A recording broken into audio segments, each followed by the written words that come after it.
a special Aarakocra ritual that will give you wings, so you can take flight and soar over the jungle scape of Chult. It should expedite your travel greatly.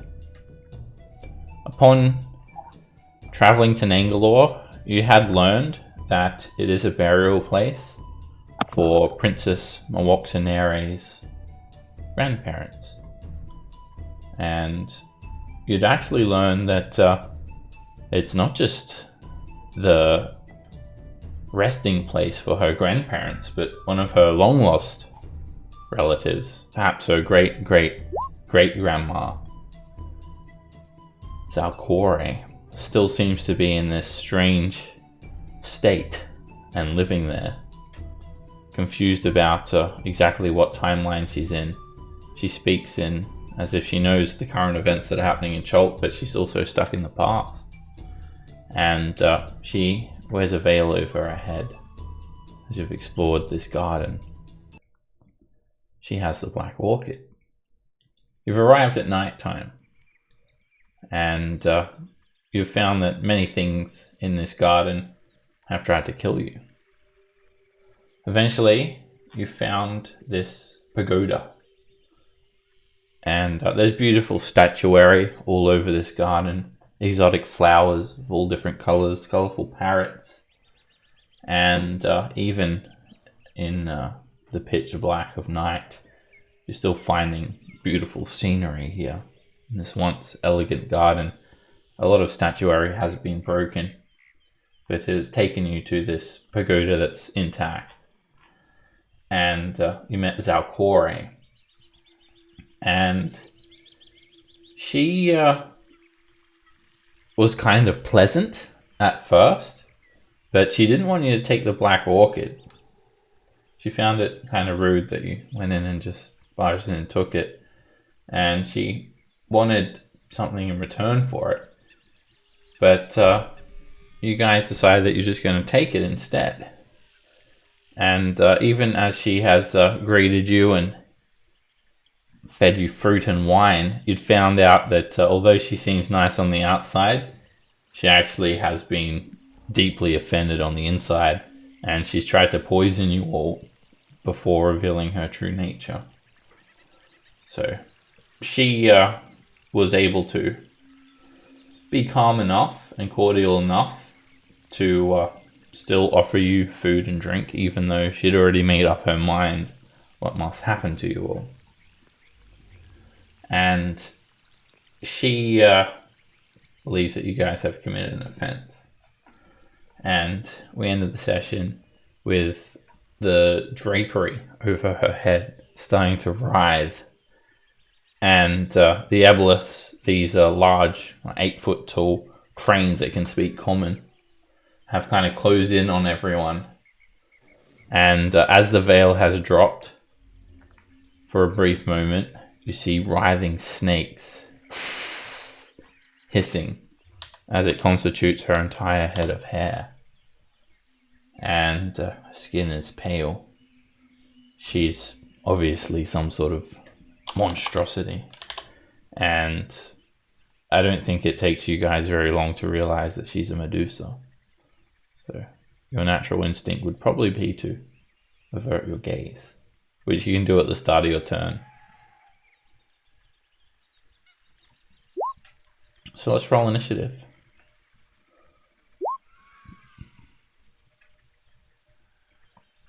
Oh, great. All the aboleths go first. Oof. I'm not gonna lie, this is not good. One of the aboleths sort of core at you all. Ah! Should have paid! You have offended our queen. The queen of Omu. Punishment is death. Ah! And this wiry crane with its enormous legs perches up, sort of with a bit of a flutter, flies up to this area. And it lifts its beak up towards the sky, and it spreads its wings out, and it starts to use one of its claws. It stands on one leg. Use one of its clawed feet for the justifications of a spell. It starts casting a spell. And swirling colors appear over everyone's face and eyes. It's a hypnotic pattern. Oh, they're spellcasting giant birds. This is not good. And This is awful. It's going to put it right there. So everyone make a wisdom save against being charmed. It also catches the other Eblis as well. Doesn't really have any concern for the others. Alright, I have to make Millhouse's and Turig's wisdom saves too. Millhouse. Turig.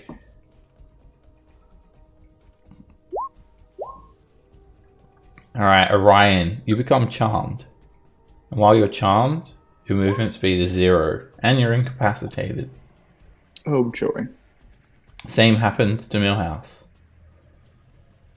And it does affect these 3 Eblis. So they're all going to make wisdom saves.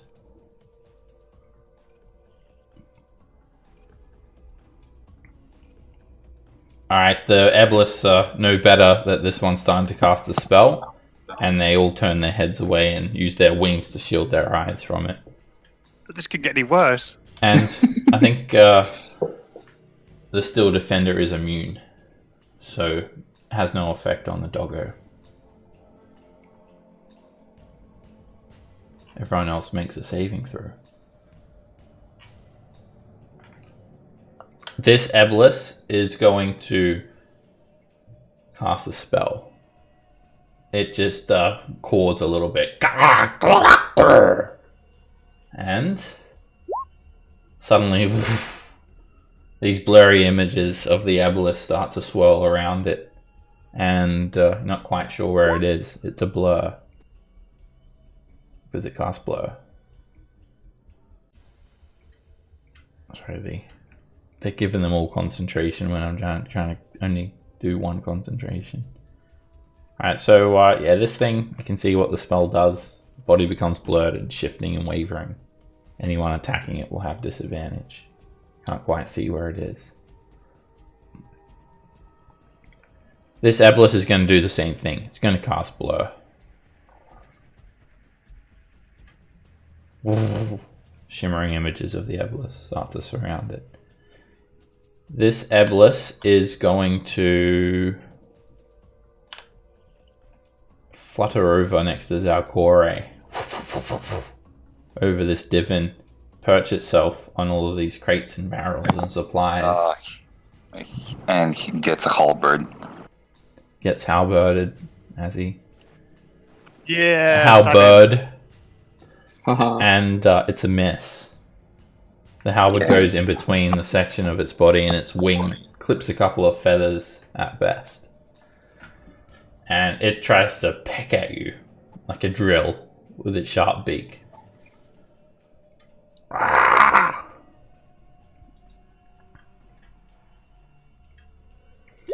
And the first beak gets stuck in one of the crates and it has to kind of wrestle with the crate a little bit to pull its beak out.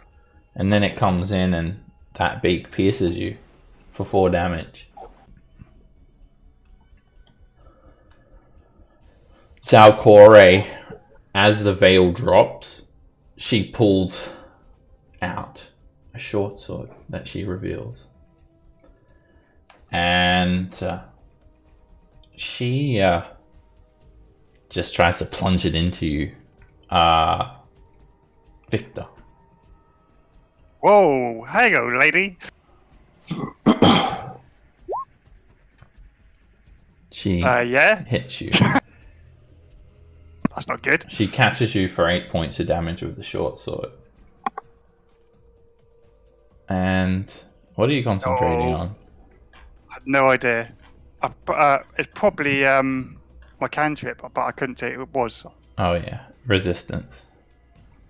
Is that still on? No, you're parlaying with her for like good 10 minutes. Okay. And her snake hair, one of the snakes, just see a massive green colored snake writhing. She does have this lavish gold headdress, but you can see the serpents starting to curl their way around it, and they extend out to about...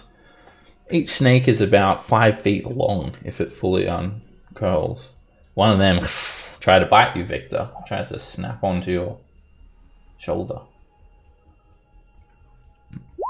And it gets all tangled up, and it's like in a knot with the other snake. And then it's trying to like slither its way out of the knot. Do you want to use your action? To... I don't know, you said you wanted to do something, or no? No. Okay, and then she's going to attack you again with a short sword. That hits. Yeah, that got me. She hits you for 4 damage. Alright, so keep in mind that around is 6 seconds. This all happens instantaneously. So to you, she's basically just dropped the veil at the moment, Victor. So you have a choice. You can, you actually feel this presence of Zalkore trying to capture your gaze. You're actually being forced to look at her, but you can simply just choose to avert your gaze. If you do that, yes, you won't be able to look at her. And if you do look at her, then you'll have to be subject to the effects, which you think will probably turn you to stone. So, do the Karate Kid thing around my eyes. Okay. I can't see. You look down, or you pull your hat down over your eyes. You just can't look at her. You can still see, just not looking at her. Okay. You just can't see her. So, I don't know, because he just said it's TPK, so I don't know if I should just bolt it. Well, that would be metagaming. You don't use player's knowledge for your character. Think of what your character were doing. Victor wants to solve a death curse. Right, I am going to bonus action. No, I'll get this right way round. So shield of faith. No, sorry, not shield of faith. Resistance action, and then bonus action dodge. Okay. So I think it's that one. Yeah, it is. Alright, you look down, you try not to face Zalkore, and you will be dodging. And then I'll step here. Alright, so Zalkore attacks you, and you can't see her, so you're not able to dodge against her. She's going to have a snake hiss and try to bite you. She has advantage, because you can't see her.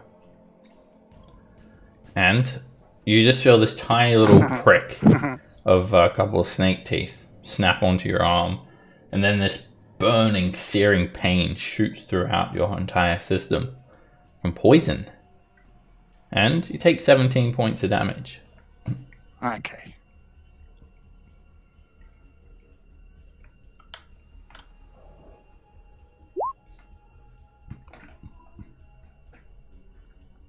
That's all my stuff. Alright, you step outside and you're completely surrounded by these Eblis. No way out unless you're going to cut through them. You could maybe skirt around the side of the pagoda. No, I've chose to stick about. I'm tanking this side. Alright, tell them. Same thing. You feel your gaze being enforced. Are you averting your gaze? I'm sorry. I don't want to become a memorial statue already. Oh, come on, Talon. Okay. I wasn't going to do the same thing. It's an action to wake up, Orion, right? Yeah, you can shake someone awake with your action. They're just in a lulled state. Alright. I kick Orion, stop sleeping. Okay. He's no longer charmed.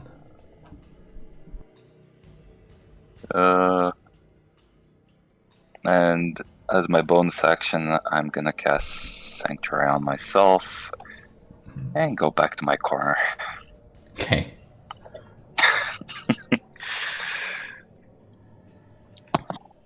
Alright, this Eblis is gonna just start pecking at Turig. And it just drills a beak into him. I don't think he's here yet, is he? Yeah, these guys aren't here yet. That's all it does, is just... It's got a very kind of evil demeanor, this Eblis. Or Ebly, it's actually pronounced. And it's just pecking at him. Ah! I'm gonna bite you. Bow to our queen. Petra. Right, so I'm averting my gaze and 5, 10, 15, 20, 25. I'll go around this bird. I am going to try to shoot at this. Well, no, because if I shoot in close combat, I get. Well, I'm getting disadvantage anyway, so I'm gonna try to shoot at that. Yeah, if you make a ranged attack and you're within 5 feet of an enemy, you're at disadvantage. I'm at disadvantage anyway because I have my eyes closed. You have any AoE? You don't have to close your eyes, you just have to not look at Zalkore. Okay, yeah, but you're kind of in the way of the AoE. It doesn't matter. Just take him out. Okay, so I'm going to cast Shatter to get these 4 then, if I can. Yeah, you can. Shadow. 10-foot radius. So...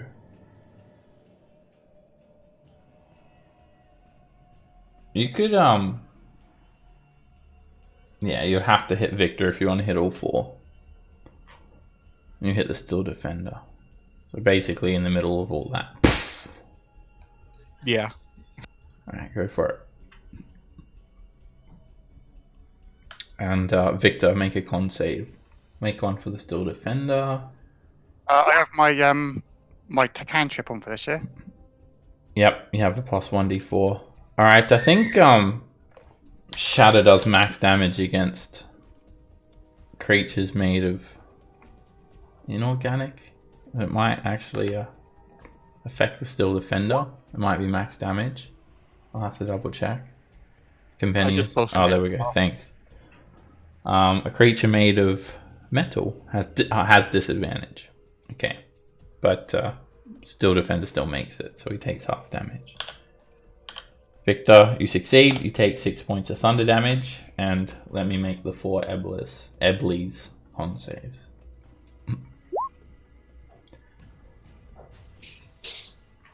All right, there's an explosion that ruffles feathers, and Hit points is a resource.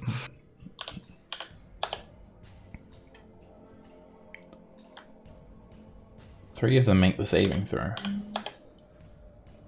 One of them fails. And they maintain concentration. So there's an explosion. Poof, it rips off a heap of feathers. This Ebly's looking bloodied. The other, they actually resist it quite well. A decent amount of damage. Some of the ancient stone floor cracked slightly. How am I looking? Victor's still standing, but he's covered in cuts, bruises. This Ebly just squawks, "Wah!" and starts pecking at you, Victor, at disadvantage because you're dodging. It misses. And it misses. You dodge out of the way as a beak comes at you. Orion. Alright, I just want to confirm that I have the flower in my possession.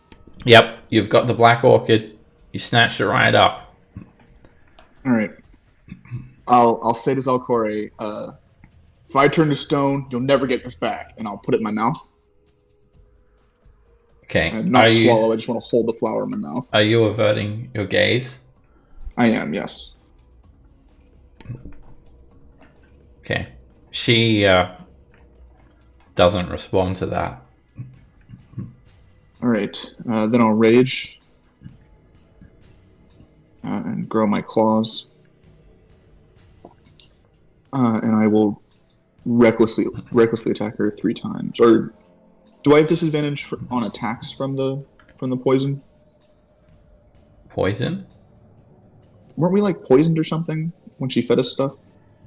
Everyone But, resisted that. everyone. It didn't Yeah, affect everyone. anyone. It just kind of was a little bit, burned your stomach a little bit. You do have disadvantage because you're not looking at her. So advantage and disadvantage. Then I'll attack recklessly to just attack normally.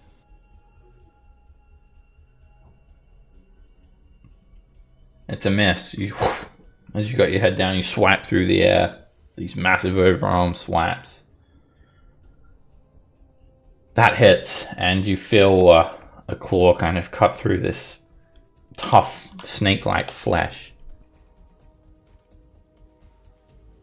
And you feel another claw catcher.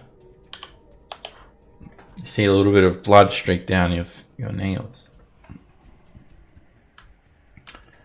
Alright, it's Turig's turn. And what's he got? He's got some spells here. And he's going to move over here. He's going to avert his gaze from Zalkore. Eblis is going to peck at him. And he gets pecked. No, he doesn't. 16 misses. So the concentration markers keep on messing up. Gotta put them back on these Ebli. And he's gonna cast a spell. He starts swirling his hands around, and a big column of radiant light is going to waft over these two Ebli, try and clear a pathway out. Moonbeam. And they'll make con saves at the start of their turn. And Millhouse is charmed, so he's not doing anything, but his doggo will come and shake him awake. And that'll provoke from 3 Ebli. They're all going to try and beak at him. Ah! You hear beaks clanging on metal as... Whoops, did not mean to click that 3 times. They scrape their beaks across the steel defender. And I have to do their markers again.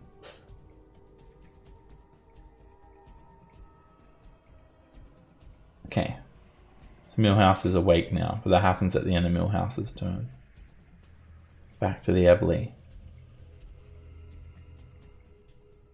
Con save for this Ebli. Alright, this column of radiant energy glows slightly and just starts to melt through the Ebli's flesh. Ah, I'm burned! It yells out in common. And it starts fluttering around, losing its balance, and immediately the spell drops. The hypnotic pattern has subsided. It wasn't affecting anyone anyway at this stage, but the Ebli's quite badly hurt. And it's going to flutter out of the moonbeam and come around here, looking very angrily at Petra. It just tries to hit her with a beak. It pecks and it hits. It pecks you for 7 damage. Its beak is sharp. It's like a spear. It pecks again and it hits again. Blood covers the Ebli's beak as it just glances you for 4 damage.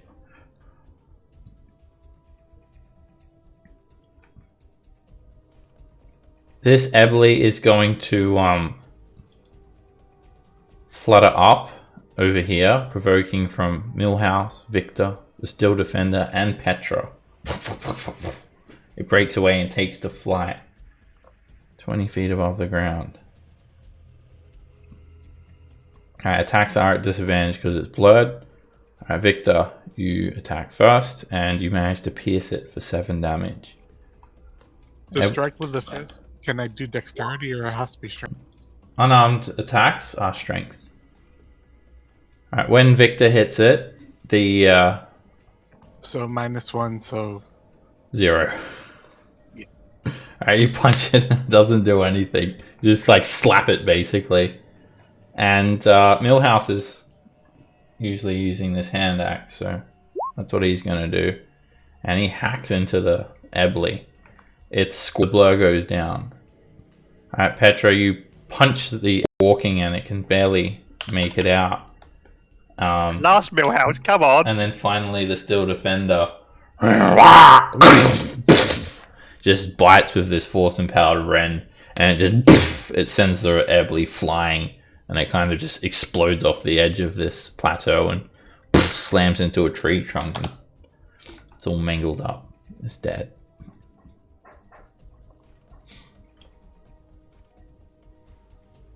This Ebly is going to start its turn the Moonbeam, so it's a con save.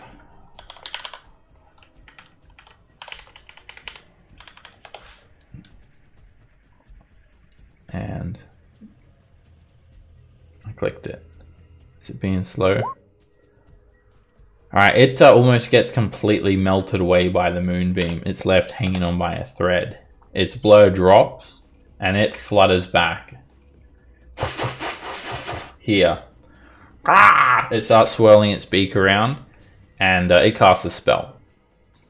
And 30-foot cube of swirling patterned colors appear. Right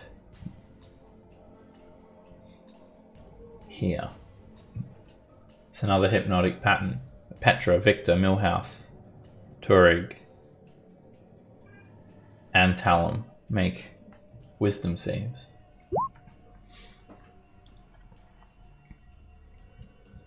Talum resists, Victor resists, Petra resists. Steel Defend is not affected. So that leaves Turig, who resists, and Millhouse,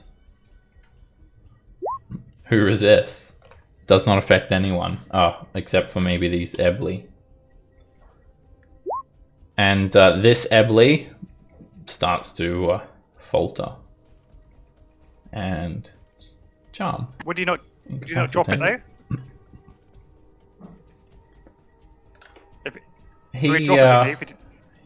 He hasn't finished his turn yet. He looks around and he flutters up a little bit more. He goes to a height of 30 feet. And then, yeah, he realizes that it hasn't affected anyone except for the other Ebly. So he drops concentration. What about these other two spells that are going on in the middle here? Would they also go? Sorry, what? What spells are you talking about? This black, the black one here? That was a shadow. That's just some cracks in the ground. All the tiles are broken up. This plant got absolutely decimated as well. Just ripped into I thought it was an shreds. AoE. This Ebly is going to angrily squawk and cast a spell. Hypnotic pattern. Everyone make a wisdom save if you're in that area. Damn these birds. Petra, the swirling colors catch your eyes and you become charmed. While you're charmed, you're incapacitated and your movement speed is 0. Same thing happens to you, Victor. Because you're incapacitated, you also drop concentration. And I'll do Millhouse's. Don't mind the other one. I clicked it like 5 minutes before. Millhouse is charmed. And this is Turig's. Turig succeeds. And it catches the other two Ebly. Watch where you're putting that. Ah! And this one becomes charmed as well. When you're in this state, you can still speak. You just kind of, you feel like really drunk or something. But you can't really move from your spot either. You just head swaying and you're fully conscious though. You can't like really move at all. You can walk around a few feet in your space and that's about it. This is going to be hard to roleplay. Zalkore is going to have all of her snakes hiss. And she's going to lunge at Orion with a snake at advantage. And it hits. for 2 piercing and 20 points of poison damage. She's then going to stab at Turig. And that's going to hit. Turig is hit for 8 damage. And the moonbeam persists. And then it's going to stab at Orion again. It hits. And Orion, you'll hit for 3 damage. And she's going to step here. And all of the snakes then rise above her head. About 3 feet, extending around in every direction in this hemisphere.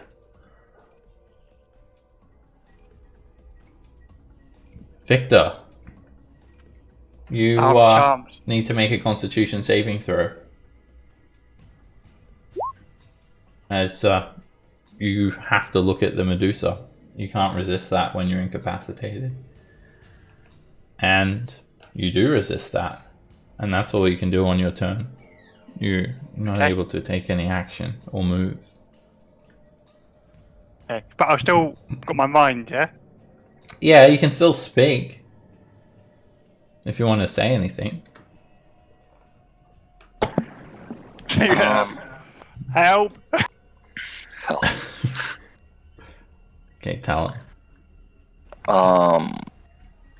Okay. Since I don't really feel like I'm not gonna be able to do a lot of damage, I'm gonna cast Bless level 2 and drop it on Orion, Millhouse, Petra, and myself. Okay, and you're averting your gaze, I am presuming. I mean, you can count me as averted gaze for the rest of the session. Okay, so Ryan, Millhouse, and who, sorry? Myself. Okay. And Petra. Okay. I cast at level 2. And I think that, does that drop the Sanctuary? No, Sanctuary is not concentration. Oh, but... And it's not a hostile. Oh, it's only if you cast a spell that, like, damages someone else or something, right? Yeah, if I do damage in any form to anyone, well, or attack. That's me, then, yeah. Or make an attack action, then. Okay.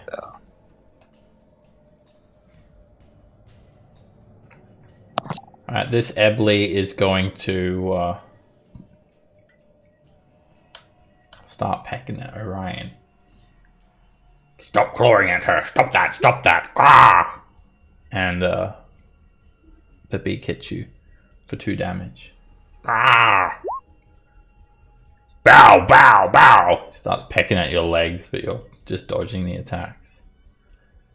Alright, Petra, you need to make a Constitution save against the Medusa. I'm still facing her. No, but you're charmed like me. You just want to look at her. There's no facing in 5e, Dungeons and Dragons. No such thing as facing. You resist. Your gaze is forced to her though, and you're only when you choose to avert, you do that at the start of your turn, every turn. Oh yeah, that's okay. You're incapacitated though, so you're unable to avert your gaze. You just have your gaze drawn towards her, and you manage to resist. This Ebley is squawking away. Ah! Get this shit off of me! Ah! Hey! Stop it! Get it off me! Starts squawking to the other Ebley to shake it awake. Orion, I'll presume, if you guys, unless you guys say that you're specifically not averting your gaze at this stage, I'll presume everyone is averting their gaze for Zalkore. Alrighty, I will move here. Alright, this Ebley is gonna peck at you. And it's a crit peck. It stabs you straight in the leg. Bow! And you hit for 4 damage. Was it saying that? Is it pecked? Yeah, it can throw its voice. It kind of like just opens its beak a little bit. Ah!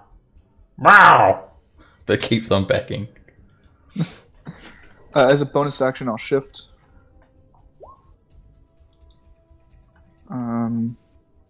Sweet. And then I will not recklessly attack this Ebly, who's concentrating on that damn charm spell. Oh no, he's turned to face you now. That hits. And you hack through its large, broad, feathered body. And it knocks it back into some crates. Blood streaks its feathers. And all that were charmed are immediately not charmed. Yeah! Hallelujah. I'll keep attacking the Ebly, actually. You slash it again. You got another handful of feathers and blood. It's looking bloody. And you slash it again. Grabbing onto its neck, you just start to squeeze. It starts squawking and it's almost dead. You wring its neck. No, you bow. Ah! Ah, you will pay for what you have done to our queen. Alright, Turig's going to move the moonbeam over there for his action. Alright, Millhouse, he's here. So you're fighting a Medusa, and you're averting your gaze against Zalkore. Other than that, We're all gonna die. you've basically been charmed the entire time, so it's your turn. I know it's too late now, but would a 19 have beaten that? Beaten what? The hypnotic pattern. Oh, for your wisdom save? Yeah. It would have. I'll send this Victor's. God. Bloody hell, you come back to life, Vic. I'll send this Victor's way. Cool.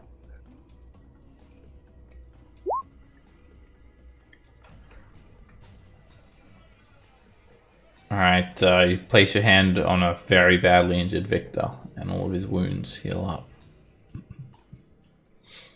Now, can you do some kicking ass? Vic? Well, I'll have to take the heal back. Oh, no. I've already sacrificed that once. And still Defender will attack the Medusa.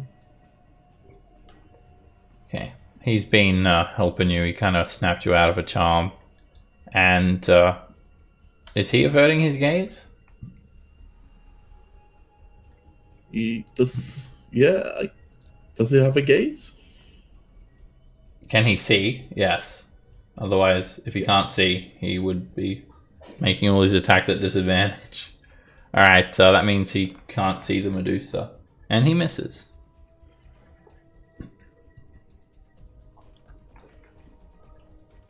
Alright, this Ebly squawks and makes a con save for the moonbeam. The column of radiant energy starts to burn through its feathered body and it barely escapes alive. Rah! It's going to squawk and flutter over here, provoking from Petra.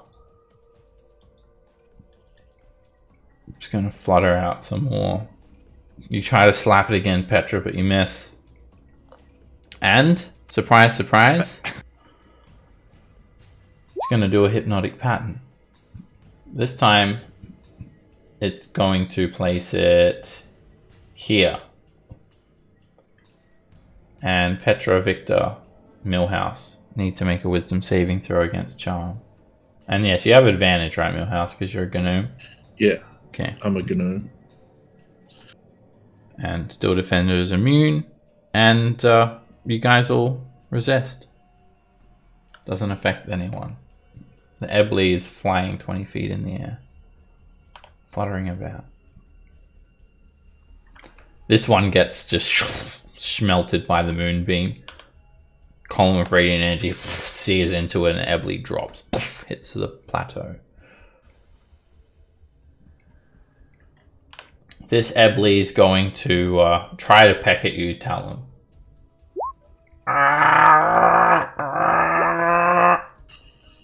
And it breaks through the sanctuary. Dang it. And it drills its beak into you. For lag damage. Oh shit, the worst kind. 5 damage. And it's going to try again. And it's going to have to attack Orion instead. And it misses.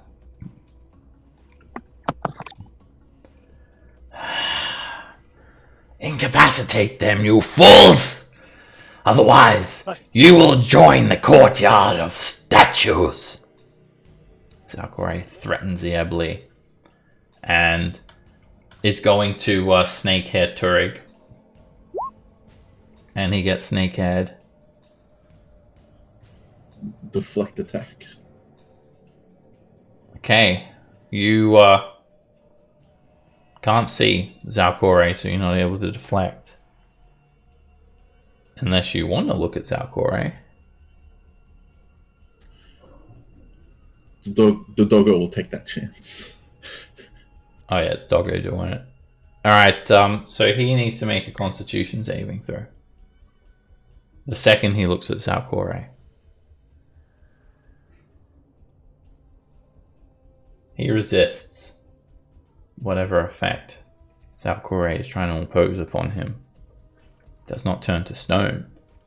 And he just bites onto one of the snake hairs. Let go of that! Down! Down! Bad doggo! And that's a miss. Well, it's still an 18 actually, because she had advantage on the attack. So unfortunately it does hit. And Turig goes down. He collapses onto the ground instantly. Moonbeam goes down. She's going to turn around and stab at the Still Defender. And then she's going to stab at Millhouse. And then she's going to move back here. Tirosa, Taya, my love, aid me. And no one will be able to attack her because no one's looking at her. She does not provoke. She moves back to this small riser in which the Divan rests on. And she draws out a longbow.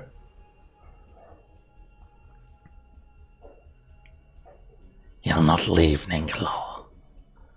Impotent fools, for I, the Queen of Amu, sanction you to death. Victor, you're up. I presume you're averting your gaze. Yes. I was going to shoot her. You can still attack her, you'll just be at disadvantage because you can't. So if I do look at her, what's it? Well, you feel like if you look at her, you're going to turn to stone. She's a Medusa. Do I know by history it's instant, or is there some sort of willpower? You you feel like, yeah, she'll turn you to stone unless you're really fortuitous. You've seen, like, you can tell other people looking at her and they haven't turned to stone, but no, it's fine. It's fine. It's resistible. So I was going to be brave, but I'm not going to do it. So bonus action, patient defense. So dodge, and then I'll move. Ebly is going to peck the good peck at you. Miss. Okay, so how hurt is this one looking? Oh, it's covered in blood. You're surprised it's still even alive. Okay, and I'll just shoot it with a normal longbow. That's a direct hit. And you put an arrow straight into its neck. It falls 20 feet, slams onto these stone steps, and just kind of lies there, all mingled up. Okay, done. Talon, Yeah.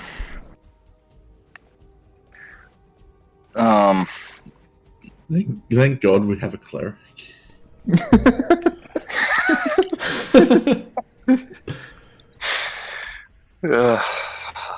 I just put my head down in shame and put healing hands on Turek for 5 HP. And go back to the corner where I belong. Alright, Turek opens his eyes and says, Oh, me no feel no good.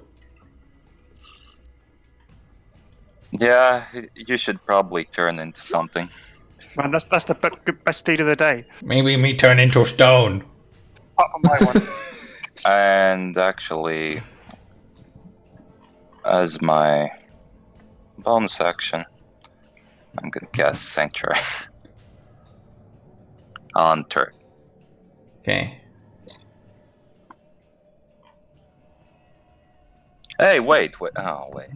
Right. I'm just like looking at the components. Damn, if I had that component. Alright, the Ebly is going to clamber up over here. Its long stalk-like legs kind of perch up on these barrels. And it's going to try to attack Turek.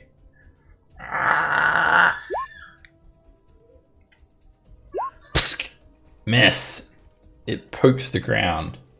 It's going to try again. And it hits Turek. Oh no, me do again, go unconscious. Turn into a Deinonychorus or something. Deinonychorus. Turn into the dinosaur that cannot be pronounced. Turn into the dinosaur that sings in chorus. Alright, Petra, you still have a line of sight to Zalkore, so I will presume you're averting your gaze. Yep. And just I'll move over one. I'm going to blast at him. Let's do an Eldritch Blast. This Ebly? The one that was attacking Turek. Okay, that's a hit.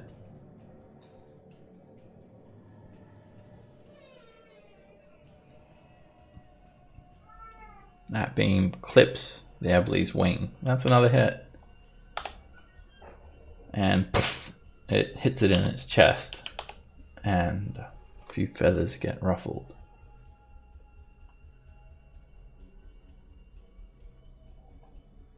And I will move there and end my turn. This furious Ebly is going to start chasing down Victor and pecking at him. Disadvantage. It misses. It tries to get you again. Stay still. And it misses. And then it like reaches up one of its claws and you think it may try to just grab you soon as you're moving around everywhere. Orion. Oof. Alright, we're going to take a risk and go reckless. First attack on this one. And you just snap the Ebly's neck. And it clambers to the ground. Move over here. Next two attacks on this one.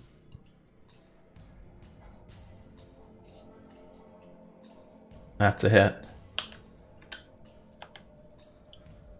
And that's another hit. You just start ripping into it. Grab its wing, rip its wing clean off. It's covered in blood. It's staggering around. It's practically dead. And Turek's gonna have to make a death save. That's a failure. Oh, me do it again. Me sorry. Millhouse. I'm gonna try casting Fairy Fire. So it hits the Ibis and Medusa. I'm not a fucking ibis. It just looks like a bin chicken. Why does everyone say that? And this is for the Ebly. And Zalkore. Ebly just flutters its wings and just gets the fairy fire off her. And now Zalkore fails. And what Nice. color do you want to highlight it?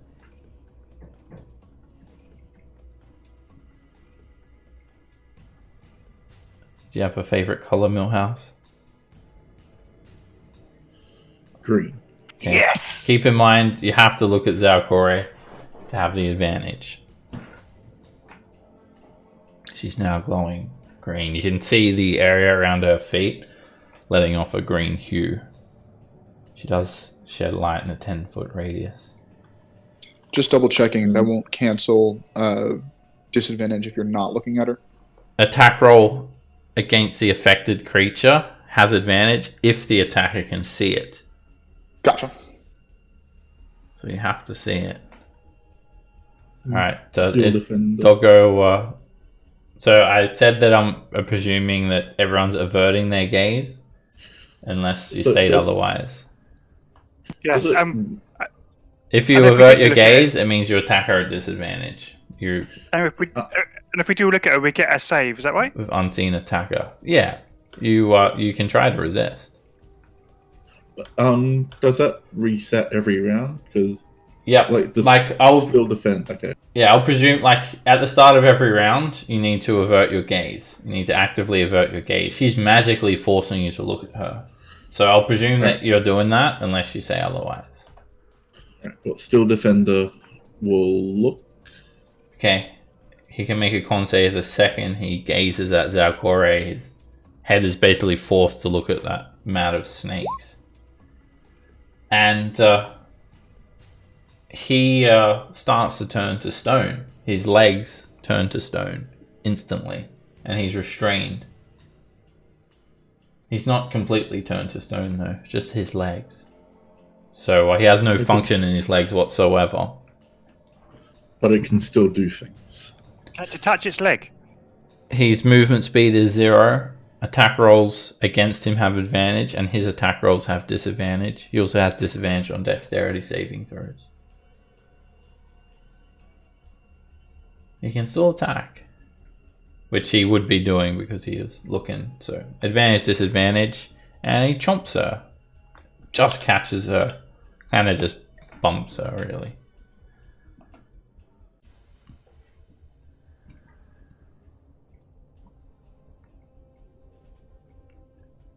She's going to step back, and the still defender can make an opportunity attack. I don't think it can. Would it be listed under reactions if it could take a opportunity attack? Nope. Anyone can opportunity attack unless they're not able to take the attack action for some reason. It tries to chomp at her and it misses. And she's going to chuckle. Ah, yes, you'll be a fine statue. Don't worry, it will be over soon. And she just leaves the still defender for now. And she's going to shoot Orion with her longbow. And an arrow slams into the dome wall, missing you. She's going to shoot again. It's a crit. Oof. And Orion, you collapse to the ground. The poison is just overwhelming you. And I have temp HP. Does that overcome that too? well, you take maybe. So you take 6 piercing and 18 poison, 22 points. Maybe you're still up. I am still up. All right. Yeah, the piercing doesn't bother you too much, but that poison is so strong. And that's her turn. Oof, Snakes that like hurt. hissing poison onto her arrows before she shoots them. So what do you think? Do you think we should run away?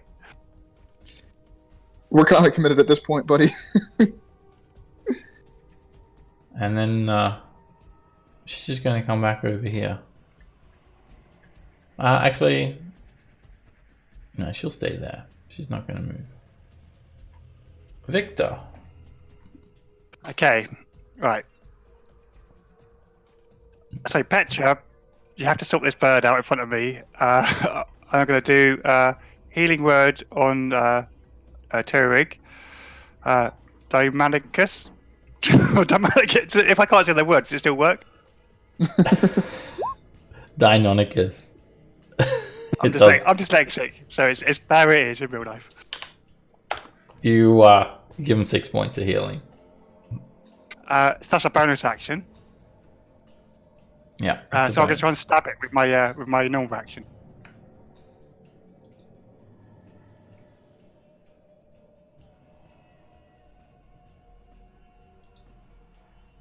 That hits.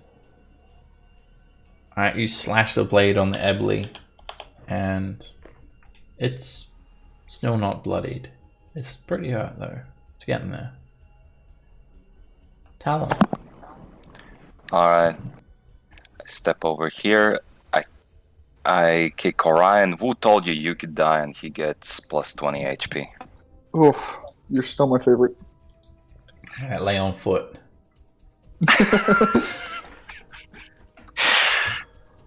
Australians. Hey, I've been practicing. Alright. Back to the corner I go. Ah! Who called me the ibis?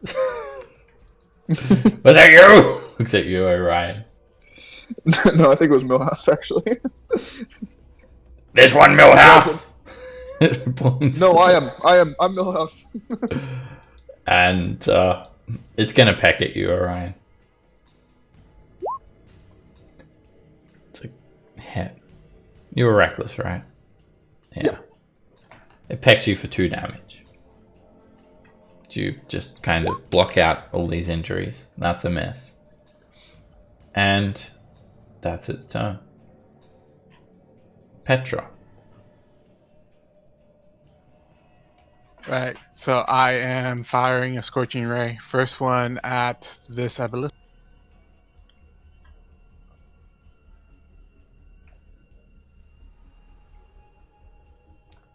This beam of fire illuminates all the detail on the wolf head surrounding the pagoda with an orange glow. It whooshes by Victor over the top of Turig. It slams directly into the Eblis. And that 2 damage is enough to catch it on fire and watch it sink to the ground dead. Okay, and I'm firing the last 2 at this one. That hits. And that's a miss. I get a D4 with that. Hold on. So 15. That hits it. And it's very badly injured.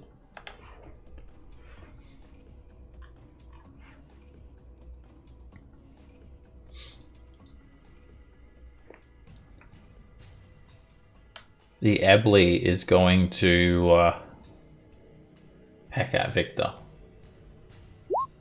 Miss. And again. It Ouch. hits. For 4 piercing.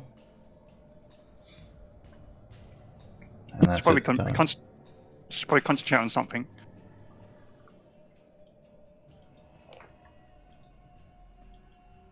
Orion.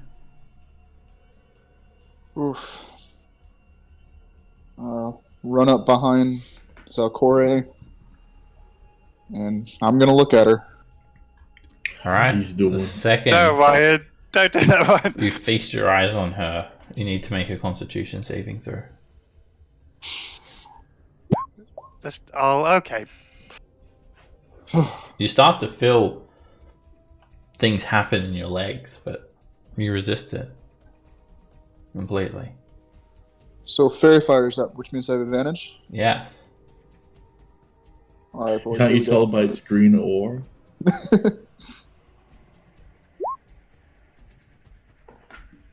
15 is a hit. And you slash through her leathery flesh. You hit her again. Again, you tear through her flesh. She oozes this dark olive-colored blood as you slash her again. Just a few scratches is all she has at this stage.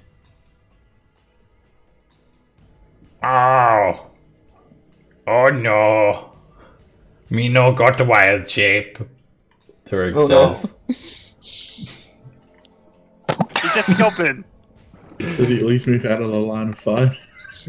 Oh any spells, no. Me no do that.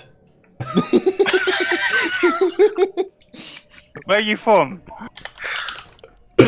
Oh no, me no no. Me just do this. And he's just gonna throw a moonbeam here, and then he's gonna move over here, I guess. That's his turn. Millhouse. I attack the Ibis. Oh no, why I cast moonbeam? No idea. No, we don't need your moonbeam. It's okay. And Oh no, now you kill it. and you just hand axe it in the neck, cutting its head clean off. Eblis is dead. Oh. It's all fun and games now, Turig. Still defender, still stuck. Alright, it's its turn now. So what it needs to do is, let me just check something. At the end of its turn, it will need to repeat the saving throw. So But before that, I'm gonna put Sanctuary on Orion.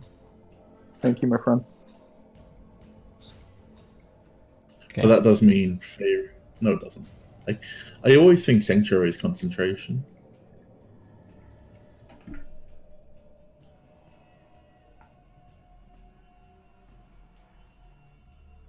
And the still defender completely turns to stone. When it's petrified, its weight increases by a factor of 10. I mean, it was already metal. So yeah, there's no way you're moving this thing. It's incapacitated. It can't move. It can't speak. It's unaware of its surroundings. Attack rolls have advantage. Automatically fails Dex and Strength saves. Has resistance to all damage. Immune to poison, disease. And it's a solid inanimate substance, stone. So I know, like, mechanically it wouldn't, but I imagine if D&D followed any kind of sense, since it's just mechanical anyway, it would just be a stone defender. It's a stone. It's literally a statue sculpted of stone now. It's like a solid block of stone. That's all it is. Yeah, but all its gears and stuff would still work. Why? It's stone. Everything turns to stone. It's every single part of it is stone. It fuses together as stone. Yeah. It's like all of its gears that are touching each other It's a living fuse. creature. It's a construct. It's not a object. It's a living creature. So it's not like just a mechanical thing that you've put together and it's working purely mechanical. If it's a construct, it's actually a being.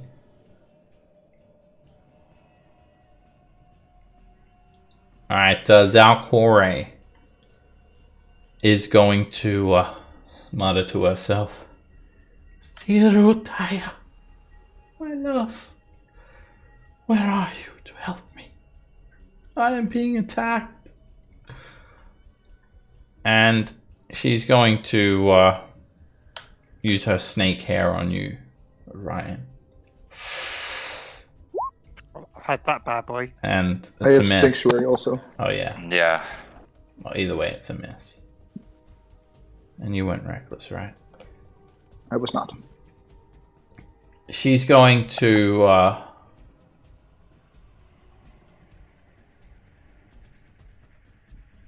try and attack you with a short sword. And she loses the attack.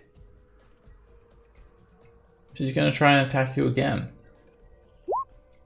And that misses.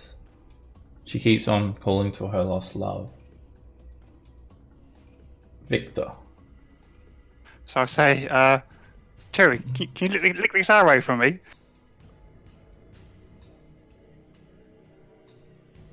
So I'll hand the arrow to Turig to lick.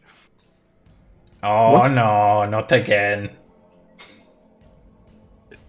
So is he gonna lick it?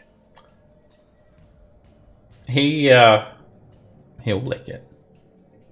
I think the Okay. better question is, does he cut his tongue and then dash? So, and then I'll notch it and I'll shoot. Alright, shooting at Zalkore. Yeah, the big lady. Miss. 21 miss. Get Oh, out of here. okay. Make a constitution save. I didn't realize you were looking at her. Oh. Ah. Oh, that's too tempting. Now. I Again, can't do I'm that. presuming that, unless you tell me otherwise, that you're averting your gaze. Of course. No, I was because that's what I did normal Yeah. longbow. Yeah. All right. Damn. Yeah, unless got you two. tell me otherwise, it's automatic No. avert gaze every round. Talon.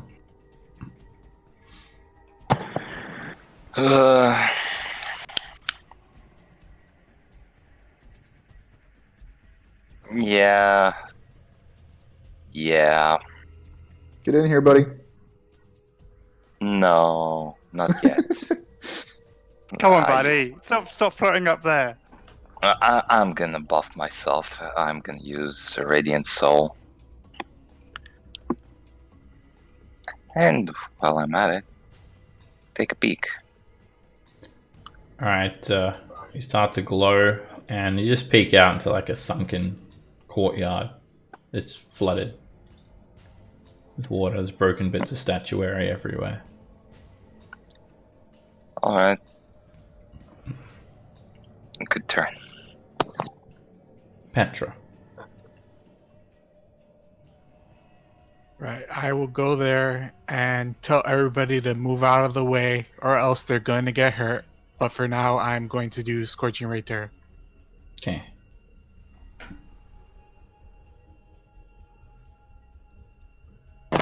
So miss. Well, there isn't anything there.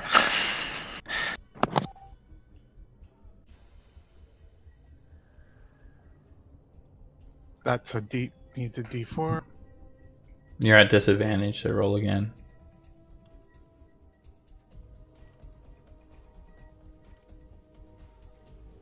A 17 hits her for 6 damage. You're not like you know that they hit. You just can't see like how injured she is. And I need to roll another one, Yeah. and I need to roll a D4. might be easier to just make a new macro in the actual attack thing. Then it'll do your advantage and bless automatically. And it's a little bit confusing to read like that. It's Most likely that's going to miss it will because be a I miss. Yeah, you don't need to roll again.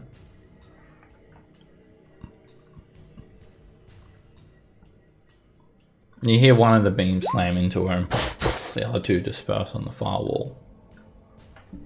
Alright, are you looking at her again, Orion? Yes, I am. Make a constitution saving throw. And you don't resist this time. Your legs turn to stone, and you're restrained. Your arms start to also turn to stone. That is a shame. Yeah, because now you can't get out of the way. You're becoming petrified. Just That is- kill her this round. Yeah, that's a good call. Well, here we go. 3 attacks. Alright, you still have advantage, disadvantage at least. And whoosh, you slash into her. Claws cut through her glowing green skin. That is a miss. And whoosh, you slash her again. Theru, you will allow them to punish me like this? Where are you, my love, my warrior? Oh no, no you're not. He's just gonna move the moonbeam. Amigo, over side now. He's gonna go there, so Doesn't have to deal with the petrifying gaze. Millhouse. That's quite selfish, Turig. I'm gonna put Sanctuary back on Orion. Thank you. It's 30 feet, so when you cast the spell, it fails. Oh,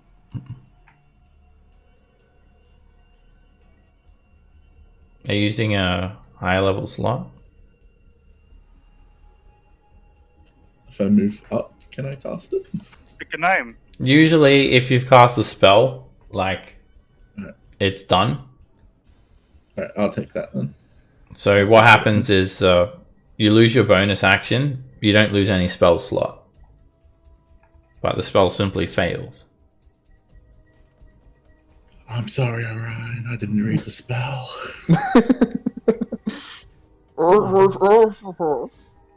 Alright. I will. Is she holding anything metal?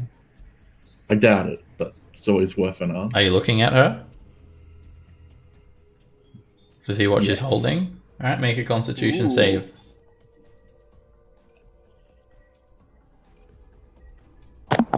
She's holding a bow made of wood. Oh, you got so lucky. She does have though a metal bladed short sword.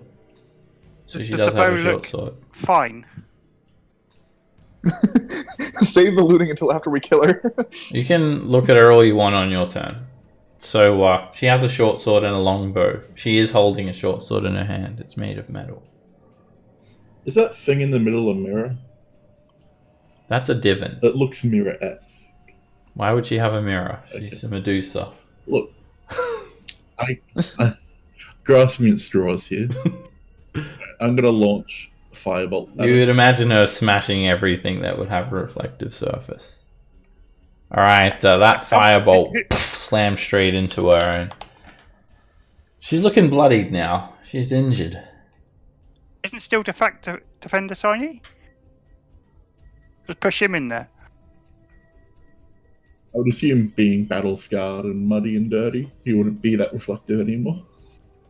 Especially now that he's stone. And maybe if you polished him up real good and put it in front of her. You've been watching Red Dwarf. Zalkore just chuckles. What's wrong? Are you a bit stoned? There are many mango leaves here in the garden. We could have had a good time. Oh, yes, isn't that right, Diru? Yes. She makes a con save for the moonbeam. She provokes from you, Orion.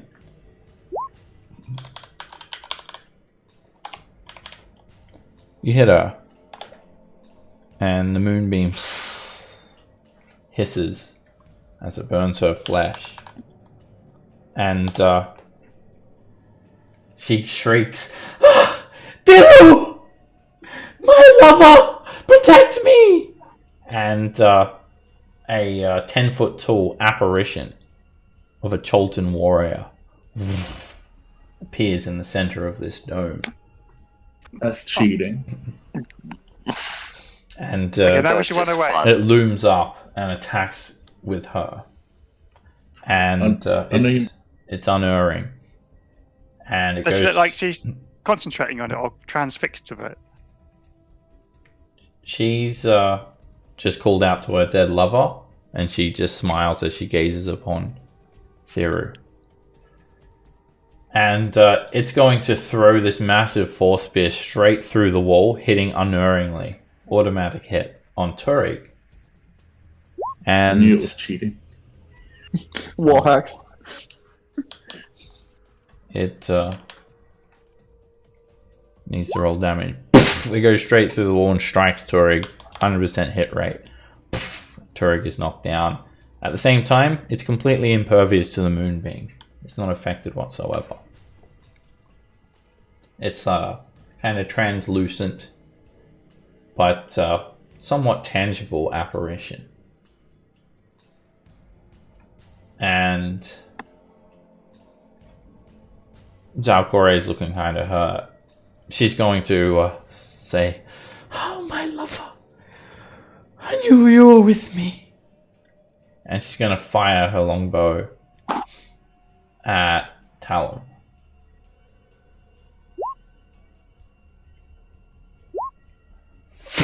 Direct hit. The arrow passes straight through Thiru and hits you for 9 damage. Oh, low roll. Oh, great. That searing pain drops Bless. And she's going to fire at you again. And I go down. Oh, wait. No. She's forced to target Ryan, who's also under the effects of Sanctuary. And she hits Orion for 6 damage. 5 poison, 1 piercing. The arrow just glances you. You hear all the snakes hissing, and then she's going to position herself right here. Looks over at Torig.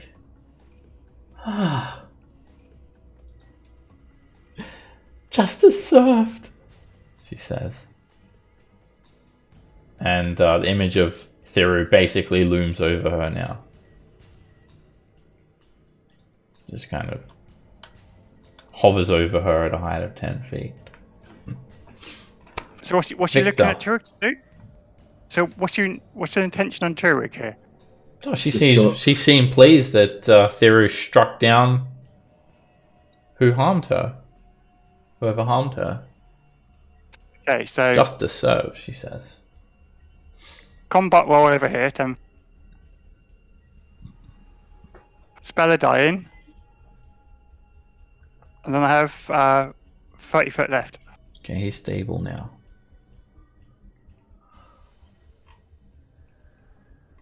Petra, Luca.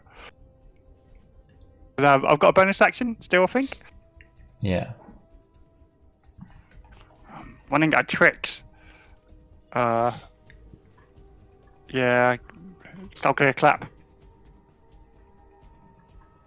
Talon. Alright, screw this. Time to whip out the good old halberd. Oh, he's gonna do something. Nah, maybe. With disadvantage, so... Miss. And miss. Swing and through miss. the air. And no. hold on. Yeah, let me say if it hits or miss, please. So that third attack hits, and you just hear the hand of your halberd crack into her flesh. 11 damage, by the way, because of the radiant. Okay.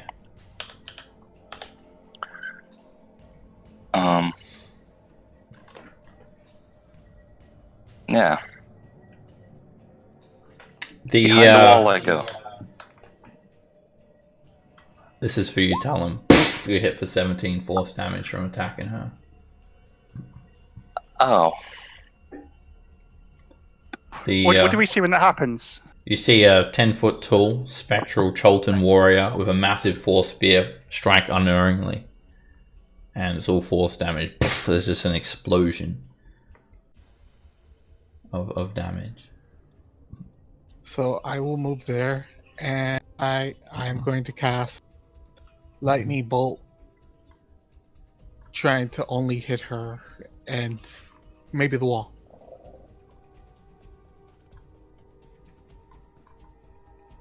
Alright, you send a lightning bolt in that direction, and it just crackles along the ground, catches a few plants on fire. A black scorch line cuts through the floor, slamming into the stone wall and into Zalkore, and does not affect the apparition, but it directly hits her, and she just lets out a shrill scream. You're unable to see how injured she is because you're not looking at her. You killed her, Petra. Orion, You can look now. you're turning to stone, not Do I fully have a turn before petrified. then? Yeah. You're still Can I move? Just you're restrained. Okay. Means your movement speed is 0. Would he have seen other people come back from the dead when he kills himself? If he kills himself, What? because Just kill yourself. basically because then I'll be a revenant. yeah, because we've seen Well, other yeah. people do it. Well, we've seen other people die and come back. Yeah, but we're I'm unsure. definitely not going to do that. Maybe he'll come back as a zombie. Who I knows? think Oh, lovely. if he kills himself and comes back, I think he would just hate himself and just immediately off himself again. I think that's true.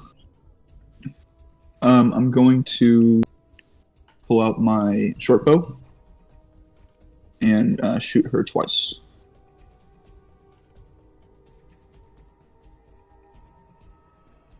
Shit. Miss.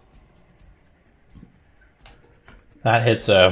You sink an arrow straight into her back, and she takes a couple of steps down the step. A lot of the snakes in her hair have died at this stage. They're just hanging loosely down the side of her head, and she's trying to grab at the arrow. She's choking, and she's almost dead. Alright. Make a Constitution saving throw, Orion. Alright, here's the big one.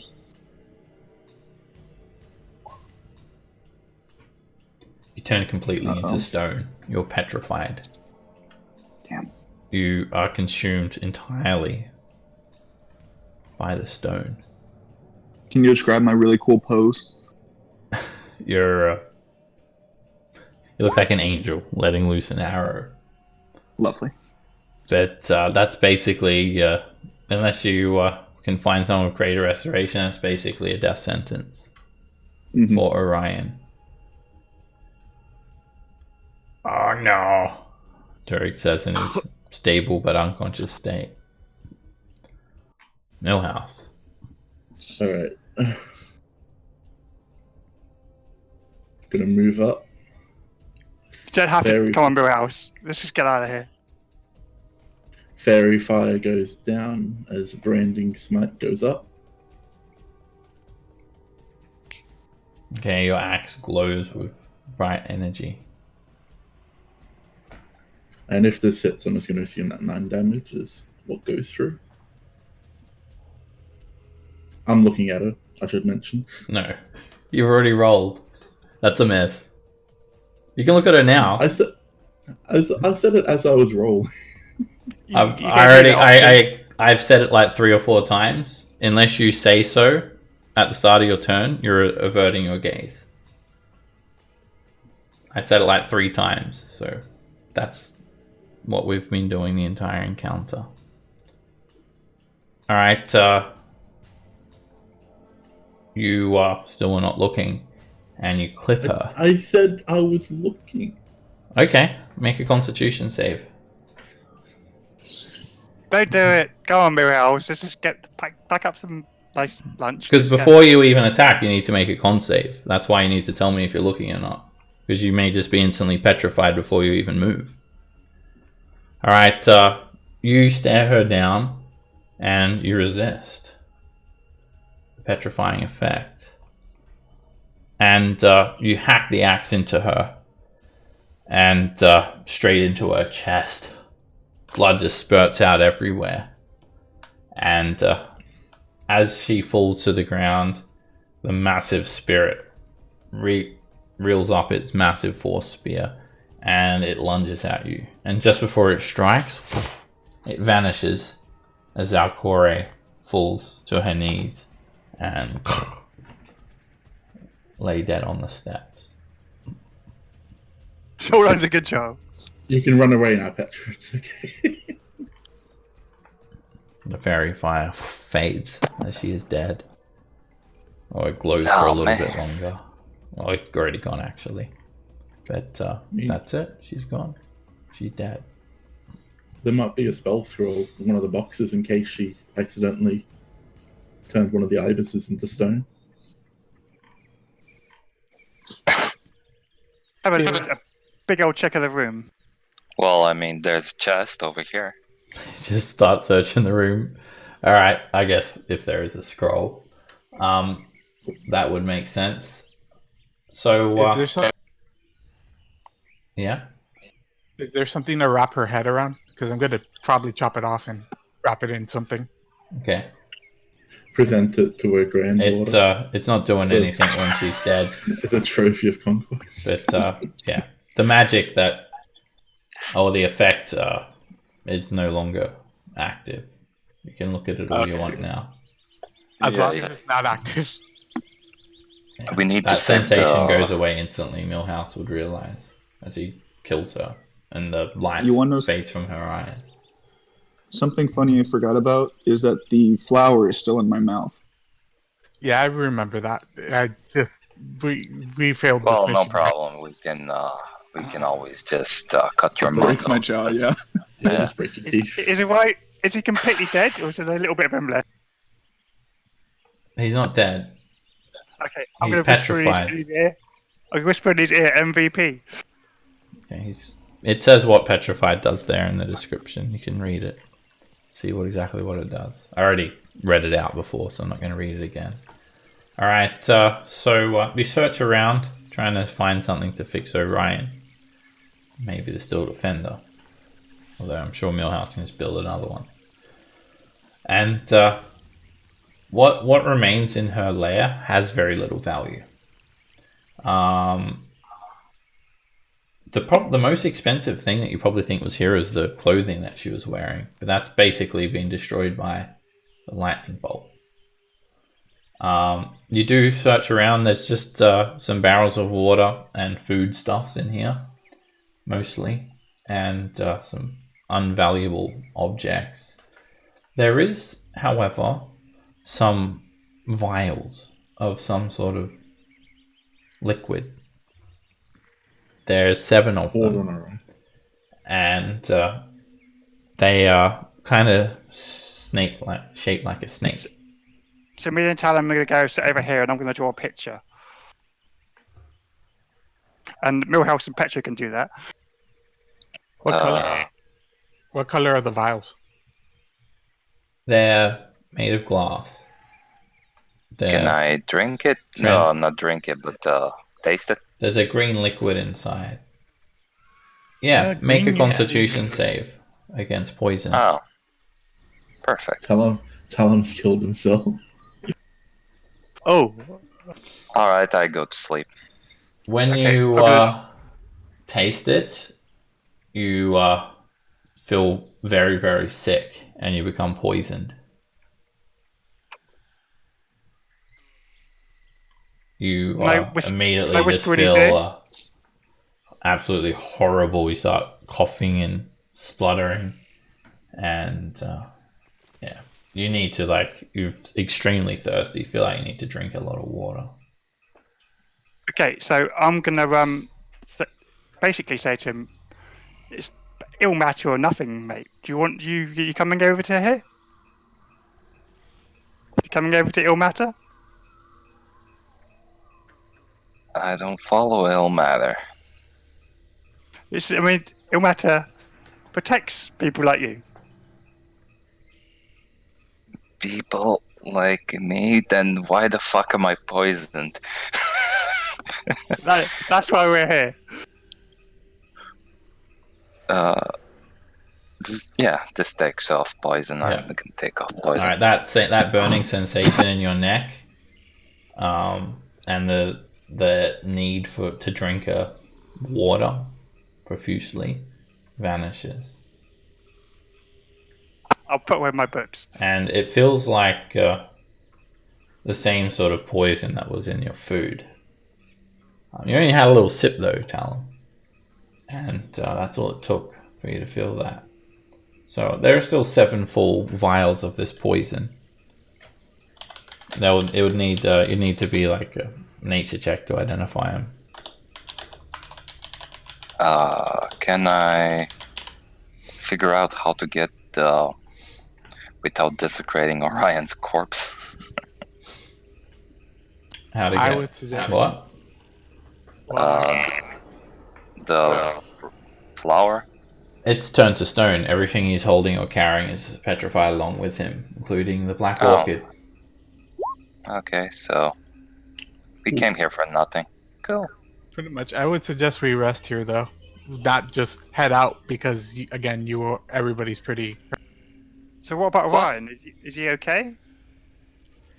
Have no clue. He's literally a grey stone. Every single part of him is a grey stone. He's still in that same pose of him, just with a bow in his hand, firing at Zalkore. Shall we carry him back?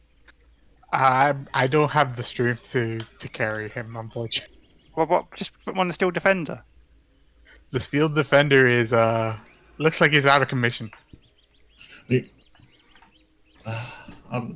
know that the elder bird person probably would have been able to fix him, but with her dead, I don't know if any of the others can. Well, the princess is a true descendant, so we could just try. Well, I don't think she. She What I loves. assume is a. She I don't loves assume Orion. what is a 16-year-old. Can She loves Orion. She'll help him.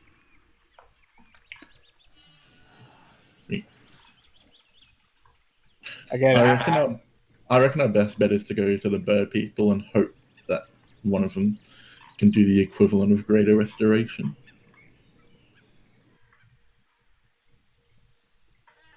yeah, I say we rest here and then we head and Okay, that's a good idea. I'm gonna put my my hat on Orion's finger and go to sleep.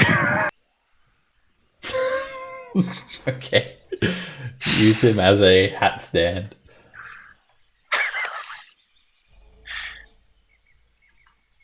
Alright. Are we taking a long rest?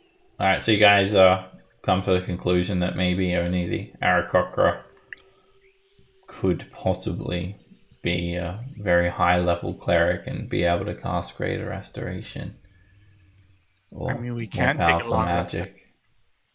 It's still night out and we didn't when we came here when we were supposed to. Stop talking. You can take a long rest if you want. Do you want to like close the doors? Do you want to take Turig? He's still outside. Yeah, we dragged Turig inside and we'll close the doors and barricade. That's the second time I've saved Turig. How are you barricading them? I think I've saved Talon twice as well. Do they Do they open have- it out? They open out. They're made of stone. They're on hinges. Okay, then I guess we won't be able to barricade them really. But we'll. Do they have door handles or such on them on the inside? They You have can put a hole through. elegant looking handles. There are no locks, and there is no hooks or anything that would be made to bar this door. Like, Can I start a for fire? barring. To make like a campfire? A small No. campfire. No, you'll Not kill inside. You'll it'll fill the area with smoke. It's like a bell-shaped dome. There's no holes in the roof. The doors How much hang is the teacher? squarely in their frame. Everybody has to learn about Ilmater tonight. Victor silently plots to kill everyone from smoke inhalation. He's a cultist. If you want a campfire, just cast light on Orion. He could be our campfire for tonight. All right. I do have light. Yes, I'll cast light on his. I'll cast light on his finger, and but so it like sort of like half comes out of my hat. Okay. Use him as a light, as a beacon now too. Still part of the team, Orion. He's completely oblivious to anything you're saying. All right. Alright, everyone can take a long rest. Obviously, Orion, you are in this Always like rested. stasis, so you're not able to take a long rest. I wonder if I can paint on him. I can because he's like a. He's only white, isn't he? So I can just paint all lots of colours and make him look like Orion. Orion in the multicolored trench coat. Can I do that actually? Can I paint Orion as he was? You're gonna like break something, and then if you ever restore him, he's gonna have like things broken. No, Well, when he pay- comes back, he have Okay, paint I'll leave over him. him. I'll leave him alone then. Alright, you guys wake up the next morning. I'm Oh making him a steel no! defender. Orion Stone. That's what he says. Alright, you create another steel defender.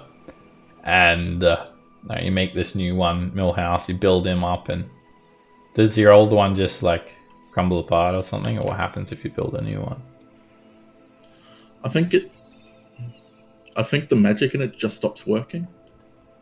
If you already have a steel defender using this, it just says the first one immediately perishes. Alright. It's So it's going to just deactivate. this new one comes to life. It's all excited to join you and be your loyal companion. I'm your first, aren't I? And then it just stops that jovial tone as it sees this other one just crumble just a myriad pieces as you create this one into life. Oh. I might be able to make it right. It nervously twitches. What's that on the Ryan's face? Did I do that? That's the orchid. Turn Okay. to stone. That's okay then.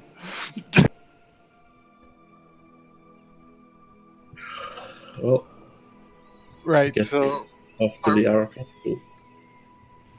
how are we taking him back? Are we putting him on the steel defender to take him back, or We can take him back. How heavy is he? Like 700 pounds or something? You could make an investigation check to try and estimate how heavy he is. You're not sure. You can't move him. He doesn't budge even an inch. Yeah, What if we- you like basically feel like he's stuck to the ground. What if you turned into one of those dinosaurs? I think he's a permanent fixture in this building now. No, he's not. Is he stuck to the floor? You can make an investigation check, Victor, to see if he's stuck to the floor. I am an investigator. You couldn't imagine he's stuck to the floor. He's not budging though. You can't even move him, not even an inch. Right, so I know, right, when you're doing a mantle for a fireplace, you have to roll it on the floor. So it has to be rolled. So if we push him down and roll him, we can get him out of here. Can we just break him and then glue him back together when we get back? Trying it, Ryan. I like to try to determine how heavy he is as well. Okay. Alright, Millhouse, you push on him and try to like measure his mass and whatnot. And you think he probably weighs about over 2,000 pounds. Okay. He's extremely dense. And that was before he was petrified. So we should get Well, the bird to there fight is- it. Yes. Can I throw some bird seed outside? If you Just a go, joke. open the Just a door joke. and go Just a joke. outside, Just a you can. joke. It's just a joke. I assume nobody knows. Is it message or sending for long range communication? No, but I do have a familiar. Witches can die. So do I I. don't think. Is there any brass bowls in here? And all this shit around the room. There are no brass bowls here. I mean, I could take the door and make a brass bowl. Feels kind of really hot in here in this dome. And it doesn't sound like it's raining. So yeah, if you make a brass bowl, then spiral it again. We'll just sit here. Well, Can I guess let's open these doors because we need fresh air. Not yet. Not yet. I'd like to listen to see if there's any activity on the other side of the store. Alright, it's a stone door. Very hard to hear through. Make a perception check. Yes. I can do it. You watch it. You watch the miracle. There it is.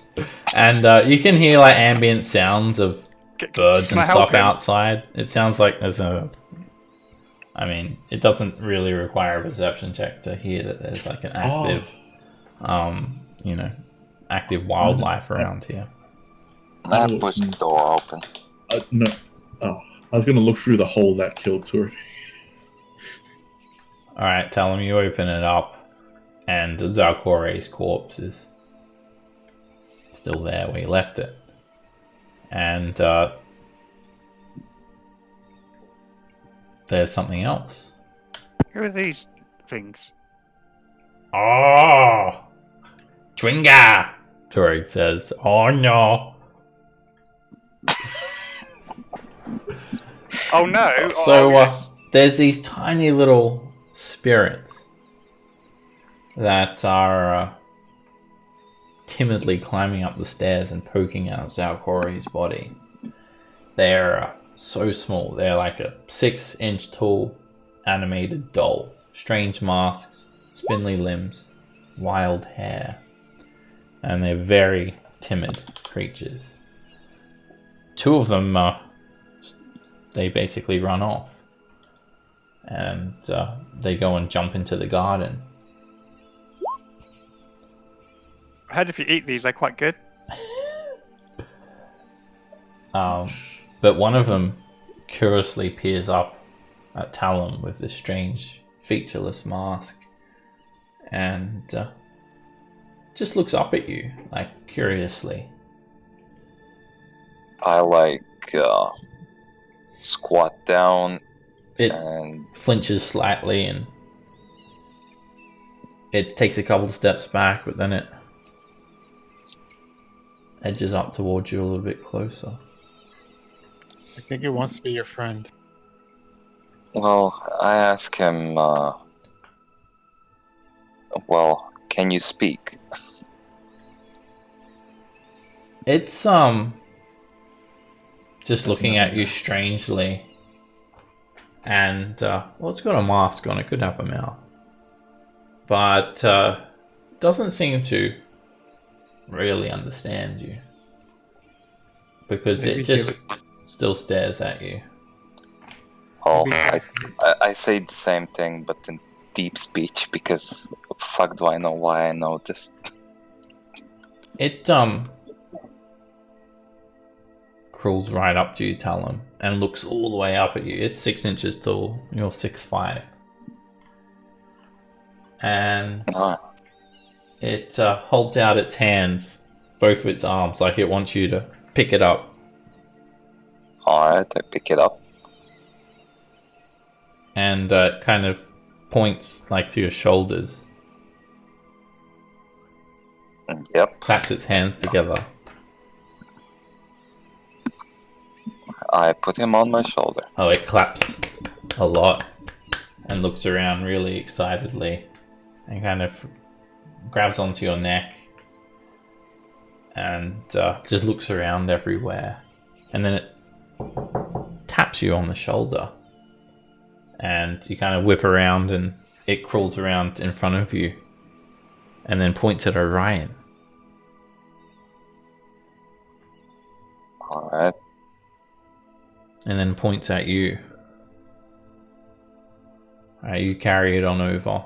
And it's just standing on your shoulder. And it claps again. And then it targets you with something. Falling into its trap. No, I'm joking. It actually bestows a supernatural charm on you, Talon, because it likes you because you're tall and you've put it on your shoulders. And it blesses you with a charm of restoration, which has 6 charges. Bring my dog back, bring my dog back. You can use an action to expend some of its charges to cast one of the following spells. 4 charges for greater restoration, 2 charges for lesser restoration. Sweet. So you guys can all drink that poison and you can do another 3 lesser restorations. Oh boy, I know what to do. Alright.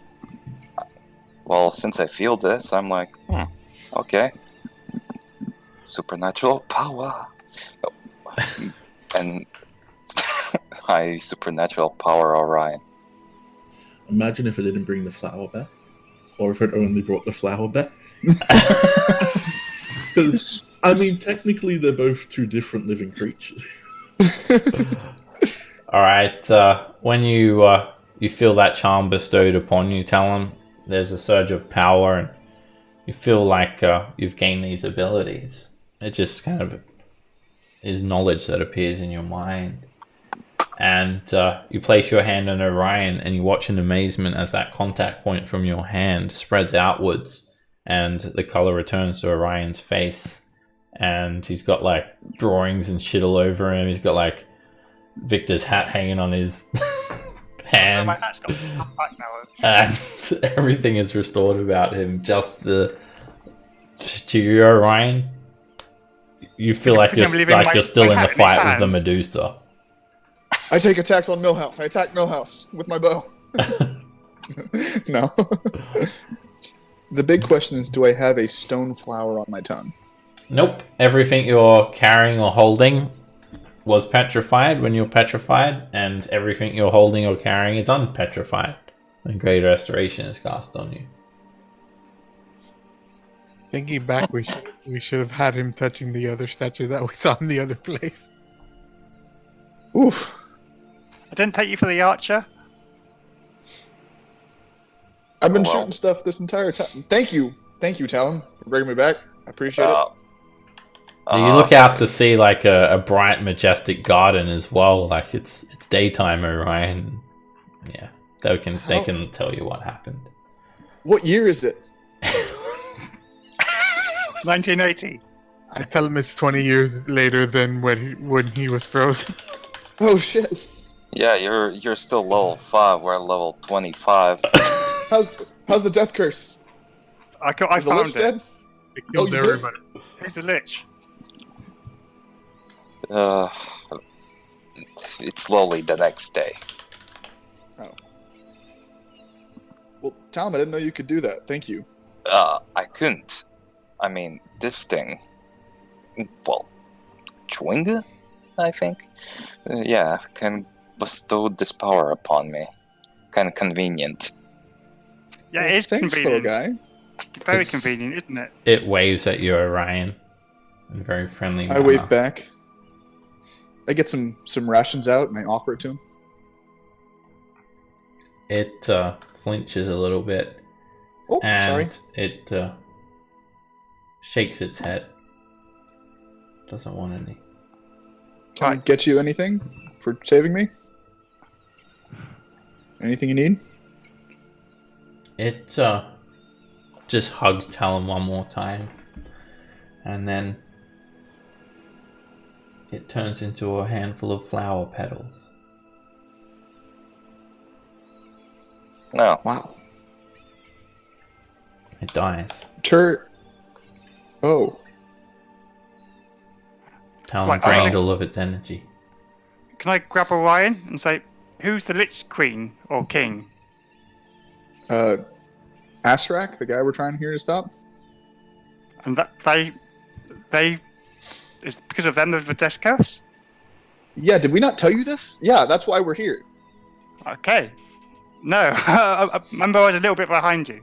Oh, that's right. Yeah, sorry. We're here because this lich killed our buddy / monster, and he killed / corrupted my tribe, and we're here to stop him and his curse.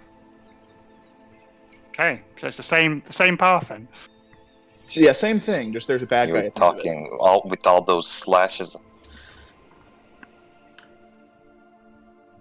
Okay, I'll let him go then. Turig, do you know anything about those things? The thing that saved me, the Chewinga? Oh no! I am sorry. Well, normally I'd give you a hug, but you seem kind of off right now, so.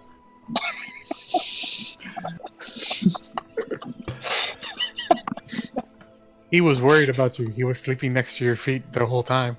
Yeah, sure. Tasty little snack, Turig say. And then he goes over and he starts stuffing the flower petals in his mouth. Wow. By the way, do I still have the 2 charges for the lesser restoration? Yeah, you've got 2 charges left. you don't get petrified again. Well, that doesn't really work. So, Orion, could you hear anything or see anything when you were petrified? DM? Nope. Nope. Completely unaware Nothing of your at all. surroundings.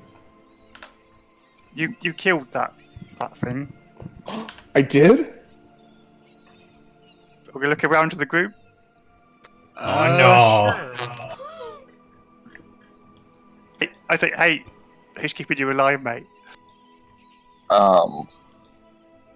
For cleric / monk, you tend to make your own truth quite a I'm a lot. monk. I'm free spirited. I'm only slightly cleric. Well, listen. I appreciate it. We should probably get moving, yeah? I mean, I'd like to explore more of this place, We can, but we can also head back. well, since we're here anyway, let's explore. Maybe we'll find other things. Yeah. Maybe somebody else should go in front. I'm not feeling the best. Don't say that. nonsense. Millhouse. Millhouse, if you like it. It's a sunny day today, so your water skins will just get you through today.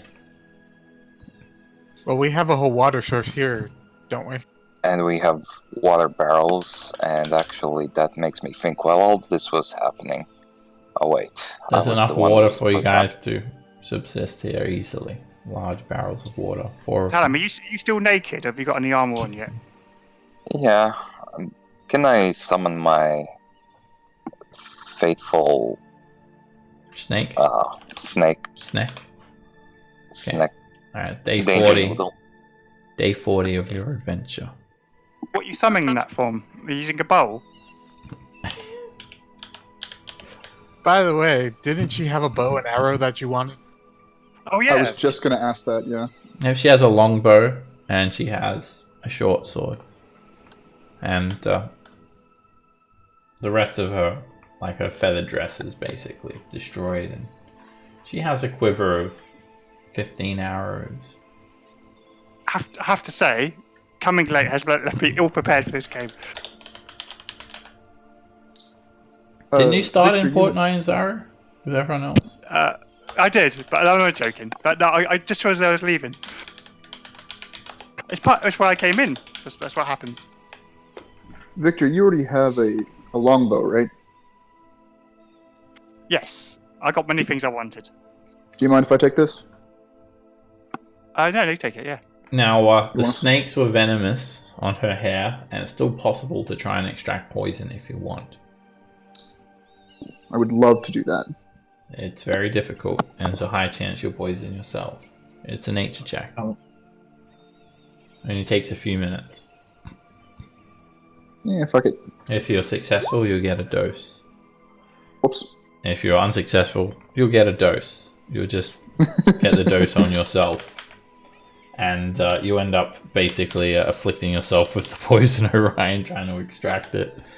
Okay. Maybe Does he do you it? prick your finger on the snake's fang, and you poison yourself for 7 points of damage. Ow. Second time's the charm. You got this. And I'll take the longbow stab. Okay. Leave behind my short bow. You want to take a short bow? Does anybody want a short bow? You could sell it. Millhouse. You couldn't imagine you're going to sell it anytime soon, but Yeah. it could definitely come in handy. Like someone, you never know, maybe You're right. something might happen to your other longbow. I can't use bow for shit. It's a simple weapon. You just have to point it and shoot it. You're right, I'll hold on to it. That's a good idea. Alright, you step out into this tropical garden. It's a new day. Sunny, humid, and we'll take a 10-minute break. When we get back, you've got the black orchid. Things are looking up. I'll see you guys soon. And no deaths.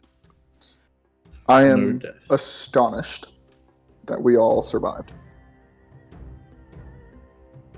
I don't know if that was added in or if it was part of the adventure that you were supposed to get that jar. I don't know, man. Does your I had Steel my backup- Defender have 3 legs now? Oh, it has 2 legs. 2 Yeah. legs. Yeah, He has a picture as well. Like, haven't you seen it? It's the most majestic thing ever. Where's the No. picture? in companions. You Let's see, have a look. see their Steel Defender. Oh! So he looks like Sonic the Hedgehog, Metal Sonic. right? It's Metal Sonic. It's Sonic. So why is he a dog on the screen? Because Seb's lazy and he won't change the token for me. Okay, when he comes back, we'll get him to change it. Well, Also, actually, I don't know if it was because it was a named like NPC or something, but I thought Medusa's effect didn't happen if you were beyond 30 feet of it. I don't know. Or am I misremembering? I don't even know. I haven't. There. Do you think it'd be okay if we looked it up now that we've killed it? Or is that still metagaming? No, it should be okay. It's proper Like, I nerd don't know stuff. if it might just be because it was a named NPC. Makes sense. I mean, you've killed Unless it. I'm You remembering. you killed it. So you'd look, if you had a monster's manual, you'd look at it. Are you carrying any books? We can go back and ask. We met the author of the Monster Manual, I mean, right? Petra's carrying a Yeah. lot of books. Oh, wait, no, we picked up the book. Didn't we buy a monster picked manual? up- I have a book. Yeah, we bought the Monster Manual. Or Bolo's Yes, guide? The answer, So we the can answer is look it up. yes. Yeah. That's funny. So, yeah, look it up. Well, in theory, yeah, it says 30 feet of the Medusa. But who knows? Maybe. It might have been more because it was a named NPC. Yeah. So here's a question for you. Outside of a cleric, what if Orion had died? What character, what class do you think? What role do you think should have been filled back in? No, don't do that. Well, you just I got, don't you got to do you. Just fuck it. Well, I just mechanically, right? Like, I don't know why you said we would need a cleric, but kind of insulting to Talon, you know? But dude, Talon was healing all over the place. He did. Talon, you're a good cleric But slash paladin. But he's not. He's a paladin, isn't he? No, he's totally no, cleric. it's cleric. He's cleric. He I just think, I think I'll actually start multi-classing into Cleric. But yeah, we need a tank regardless if you were to die. Yes. I reckon you should just come back as a bear barbarian. I'm gonna dip into druid if Orion survives. Can I suggest what's the defensive barbarian class? The one where you can with the spirits. Oh, Air totem or whatever. No. I know the what you're one that talking nobody ever about. chooses. Yeah, that's the totem one, isn't it? No, No, it's not. Totem is the one everybody chooses. Yeah, there's- Ancestral warrior. That one, yeah. That one's the most defensive barbarian in the game. No, it's not. Yeah, it is. Look, How have a look di- at it. Have you seen Bear Barbarian? Yeah, you That just one. have all damage except psychic. All damn, like that's insane. Yeah, which won't work. Does the lich use? And what you're gonna do in the game? You're gonna be sitting there like a champion. But no, you should come back as a Unearthed Arcana's wild magic barbarian. Yeah, that one looked kind of cool. I wanted to do the beast because it was new. It was a UA thing. But yeah, that like sorcerer barbarian looks really fun. If Millhouse dies, that's what I'm coming back as a wild sorcerer. Oh yeah. Every fight will be an adventure. Well, I was thinking about going barbarian, but I was gonna go the wolf, the battle rager. Is that the one where you get like spiked armor and stuff? Yeah, and a big great axe. So attack and then bonus action, spikes and attack again. All with strength. That's pretty great. That sounds pretty awesome. Well, when Levin dies, probably gonna be live domain cleric. We could use it. I mean, lolly. Live domain cleric is what I do now, but I'm not a live domain cleric, am I? Have you guys seen the new UA stuff for Ranger? Is Ranger good now? Is that what you're trying to say? Oh no, God no! Of course not. I'm just saying that they have like Okay. a thing called No. Stormkeeper. You remember what I said about Monk? Range is good. Like if you go for Gloomstalker or you go for Planar Walker, they're good. It's okay to be in denial, alright? It's alright. We can Listen. always hope that one day Ranger will be good. That's never gonna happen. You know that. The only way to fix Ranger is to always take what's that feat? Sharpshooter. Like Sharpshooter is the feat that you build a character around, and it almost doesn't matter what chassis it's on. Hence the Monk. Hence Monk. Do you remember Wyatt? Yeah. Yep. Yeah. 4 shots with the crossbow, and yeah. That was fun. But haven't you sharpshooter for a while? Yeah, I was. But he Are you had a gonna? Texas accent. His name was Wyatt. I feel like I want to play something else. Paladin has been It's your used armor too class. much. Your armor class is killing you.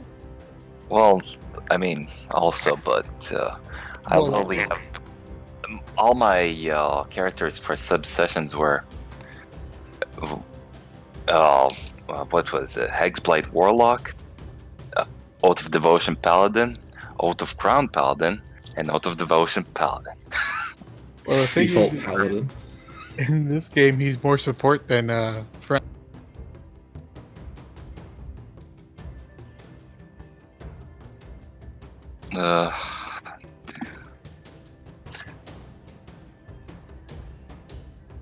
Wait, is Loxodon actually like available for for their campaigns? I could become a Loxodon and just start trunking my way around. I don't see why it wouldn't be available. Do you think Seb would allow those subclasses from the Explorer's Guide to Wildmount?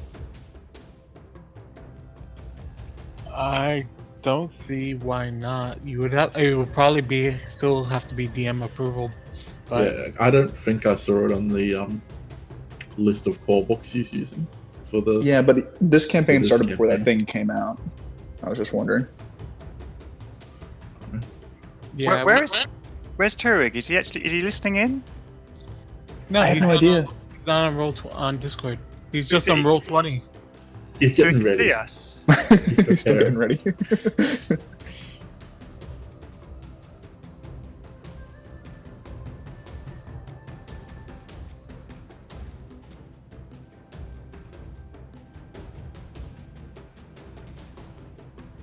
Are we getting a new person at some point?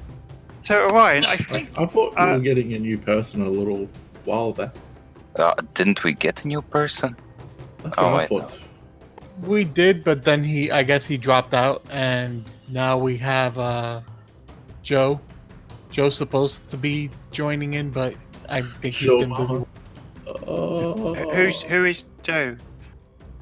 He plays Descent into Avarice with me on Tuesdays.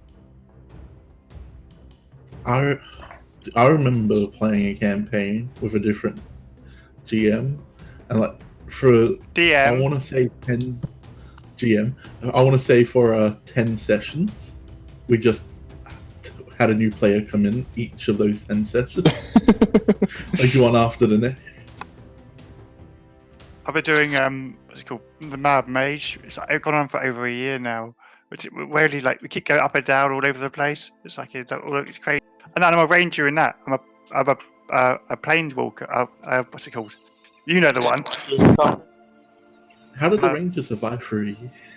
because you can teleport between people. If you do it as a melee weapon attack, you can attack and teleport and attack again. You can do it 3 times. And you can charge up with your bonus action to hit it for an extra 2d8 on one hit, plus all your range of spell. How you guys doing? Good. Doing good. I just read the most busted thing ever, so doing good. Okay. I know what I'm gonna be playing afterwards. Quick question, Seb. To make potions, like health potions and stuff, with the alchemy set kit, do I need to know the recipe to make said potions? Just like a potion of healing. Yeah. If you're proficient in alchemy supplies, that is something that you would definitely know. But I guess it would be DM's discretion whether I know the recipe for different potions. Yeah, you could, I mean, that's all a part of making them. That does require downtime, though. So there's no downtime in this campaign. So you're not going to be able to craft potions like that. Who Takes, took for example, it takes like 5 days to make a healing potion. Right, understandable. This isn't the sort of campaign that you will have downtime, unfortunately. Because you're on a time crunch. But after we solve it, can we have some downtime then? Let's do one step at a time. First, you need to actually survive till then. So, alright, you guys step out of Zalkore's pagoda. And you look out to see this magnificent gardenscape. You can hear the sound of the flowing river fed by the Tyrannosaurus head leading down the canal, and it looks even more beautiful in the morning. There are still colourful parrots flying around, and you can see these little gardens full of strange and exotic plants. Their shapes are fantastic. Their colours are like gems sparkling in the sun. They're enclosed by 5-foot-high walls. When you look out to the south, you can still see this large edifice over here, and yeah, you've got a broad view of the entire garden under the nice sunny day, sunny sky. Who took the poisons? That would have gone in the party loot, I would imagine. Probably Victor, because he seems like an underhanded guy. No, I'm totally legal. That's not fair. I'm part of the City Watch. Can I have one or two of them? Okay, if I've got them, I'll give them a roll with everybody. I thought they went in the party loot. I don't think it was written down. Alright, well then, there's 7 vials, so Victor takes... Sorry, Orion takes 2. I'll take 2. Okay. Still haven't identified it yet, what exactly it is. It did make Talum sick though, and note them as Zalkore's poison. Okay. And then who's taking the other 5 vials? Victor? I don't need them. What do these do, sorry? They just apply the poison condition. We're pretty sure, but we haven't identified them. They made Talum sick and made him really thirsty. He didn't take the full dose though. Put my arrows in there, jingling them around. I don't think they'll last long enough. I'll just keep them in there. So I just put 3 vials then of the Zalkore's poison in the party loot, since both of you took 2. Okay. Mate, you can do whatever you want. If you want to put your arrows in the poison and let it dry. Yeah. Sure. Yeah, no, I'll hold the bowl, even though it's not a brass bowl. Okay. They're just tiny little vials. They look like a snake's tail, curled. And they've got these like intricate brass stoppers that have a pattern of snake skin. They're translucent glass filled with a green liquid. So you can apply 1 dose to 3 pieces of ammunition, Victor, Okay. if you want. All right, Already leached arrows. you do that. It takes only an action to do that. So you expend 1 dose of that poison, so you now have 1, and you have 3 poisoned arrows. I'm gonna make a name for them. No one's still identified the poison yet, though, so you don't even know if it's a contact poison. Seemed to be one that you ingested. All right, so yeah.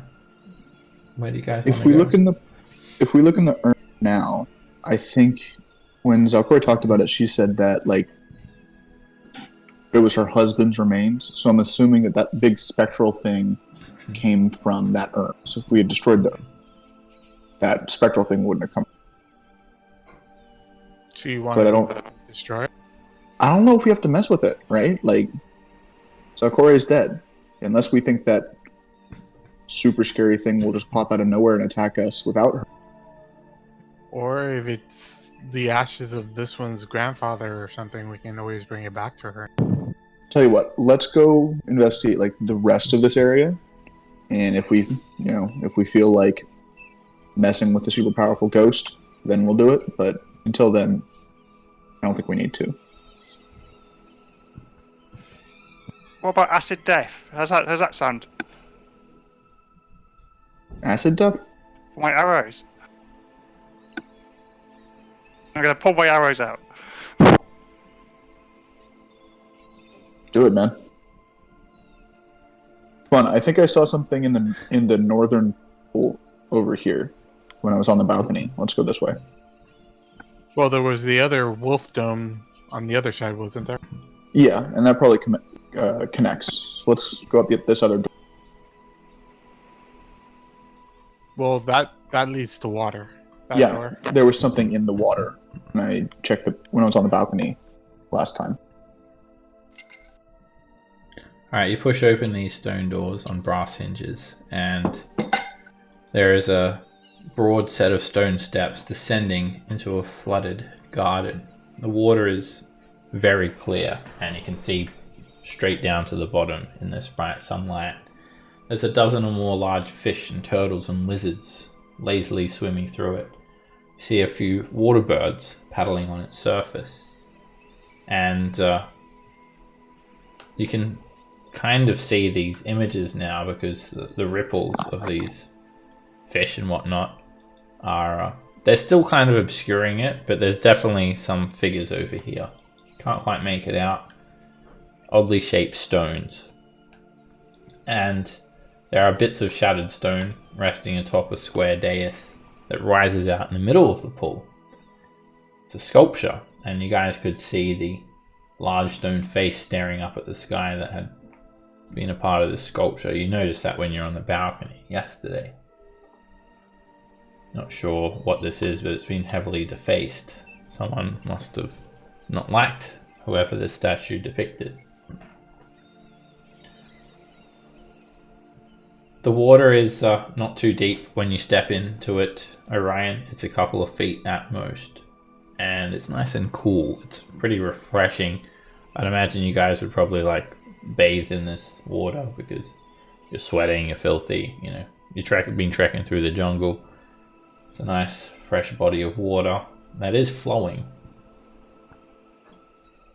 And Is the water coming out of these mouths or something? no, they're being fed from small tunnels just built into the stonework here. It must be coming from like an underground war or something like that. These are just statues that they're just stone faces of Cholton warriors rising above the waterline. Well, you said there was like stones that look like sculptures. Is it just these, or is there other ones besides the ones that we? Yeah, over here there are these oddly shaped stones. You can't quite make it out because of the ripples of the water. There's a lot of fish in this pool. You kind of disturb the fishes on. A lot of them swim off. There's a couple of turtles hanging out here, and They're not giant snapping turtles. A few little lizards swimming around. Could even be snakes. I'll go check out the stones. Alright, as you guys start to move through, you notice like myriad rocks all over the ground. But when you expect them a bit closer, they're not rocks or stones. They are fish, turtles, and lizards, water birds that have all been petrified. As they swam in the water, they now sink to the bottom of this garden. Are they crumbled or are they still intact? They're intact. Sounds cool actually. I want to take one of each. Yeah, you can take a fish, a turtle, a lizard, and a water bird. Each one weighs 1 pound. And yeah, it's like a nice stone carving of each animal. I mean, the detail is impeccable because they were literally those living creatures that have been turned to stone. So 1 pound each.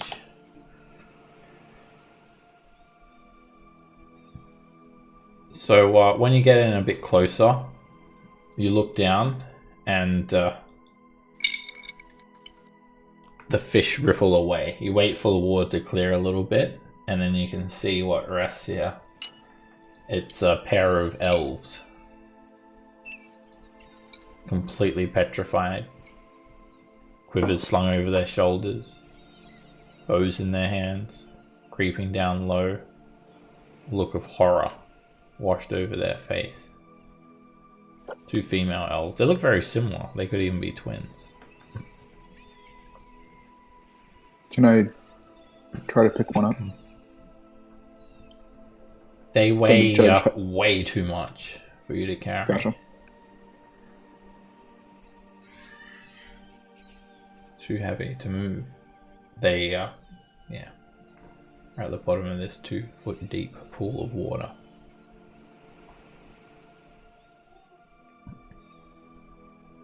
If only you guys waited, you could have restored one of these instead of Orion.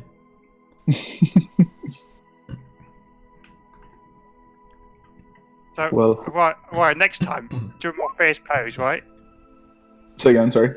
Yeah, you wasn't normally like being quite fierce. You know, I mean that's more of a elegant pose. Ouch. These statues are by no means well preserved either. There are cracks in the stone. There is degradation. Can I look at Orion? And How he built up on them. How does Orion actually feel like? Is he looking confident? I think Orion's a little shaken from being turned to stone, but he's definitely trying to play it off like he always was. Okay, I'm gonna realise that now. You're also really tired as well, Ryan. You feel like you want to go Sure. to bed. You're going to have to be doing a forced march today if you want to travel. Other than Let's that, keep going. this place is riddled with stone creatures. So, I will go first then. Petra, you are literally made of glass. Oh no, you're Victor speaking. I apologize. Victor, Yeah, but Feel I can't free. be hit. First of all, Under the light of day, you can clearly see this pagoda. It must have been lovely once with its wide, graceful arches, inviting the breeze to blow through and overlooking the silent pool below. But time and decay and some bestial presence has given it a sinister air. You can see. I do have a confession to. I mean, I was going to shoot the monster, but I backed out of it, and that wasn't ill matter. And then if Ryan did it. I'm So trying to I describe something, do you mind not interrupting me, please? Because I think other people are trying to Sorry. listen to what I'm saying, and you're interrupting the description because these things may be important. Sorry. To what people want to explore and whatnot. So when you look over at this pagoda, you see all of the doors have been completely shattered. They lay crumbled into stone. It looks like there were wooden furnishings. They're now just pieces of splintered wood. And you can see a mighty tree has sprouted up and cut through the top of the dome. The ceiling is basically completely destroyed. And it's very open. There are many holes in this edifice, and some of the sunlight, it catches some shiny objects inside. Looks like something gold nestled around the base of this mighty tree. Well, hey, let's check it out. Yep.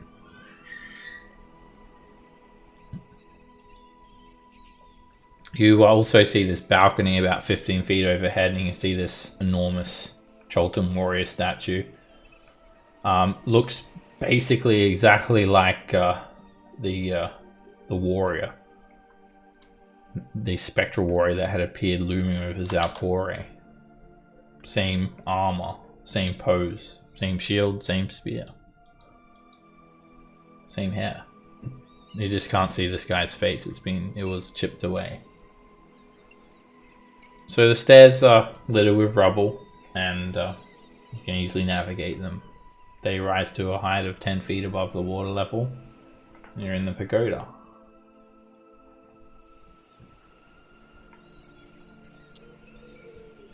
Inside, it smells foul.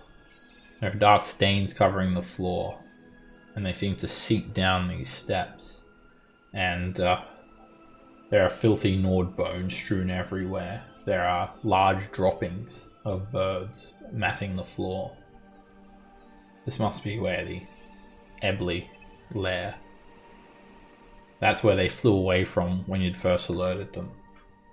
So you guys come here to search through the refuse, and you find some baubles tucked away, including a pouch, 7 assorted gemstones, a painted gold bracelet shaped like Quattle, like a serpent, and a wooden scroll tube engraved with skeletons with a bone stopper.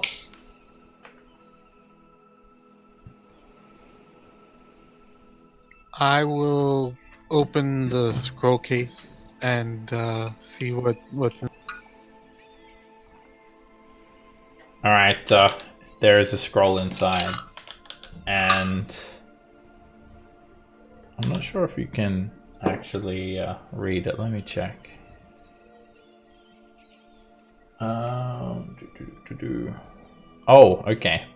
It's not a spell scroll. It's a magic scroll. And it needs to be identified. There's those other objects. You can add that all into the party loot. So yeah, it's not a spell scroll, it's a special magical scroll. Could be a ninja scroll. It's not a ninja scroll. But it will need to be identified. Not all scrolls are spell scrolls.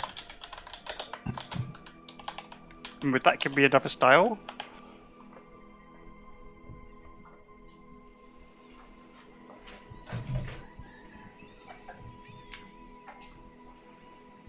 Other than that, unless you're into Ebly droppings, there's nothing else of value in this pagoda.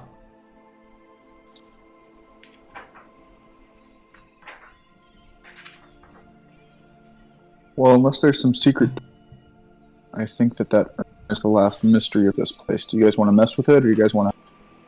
Fuck no, this guy here. Yeah. I want to collect a few things while we're here. You said that one of the big doors was a big hunk of iron. I think it was in the blackness. I think it was this door over here. The door is what, sorry?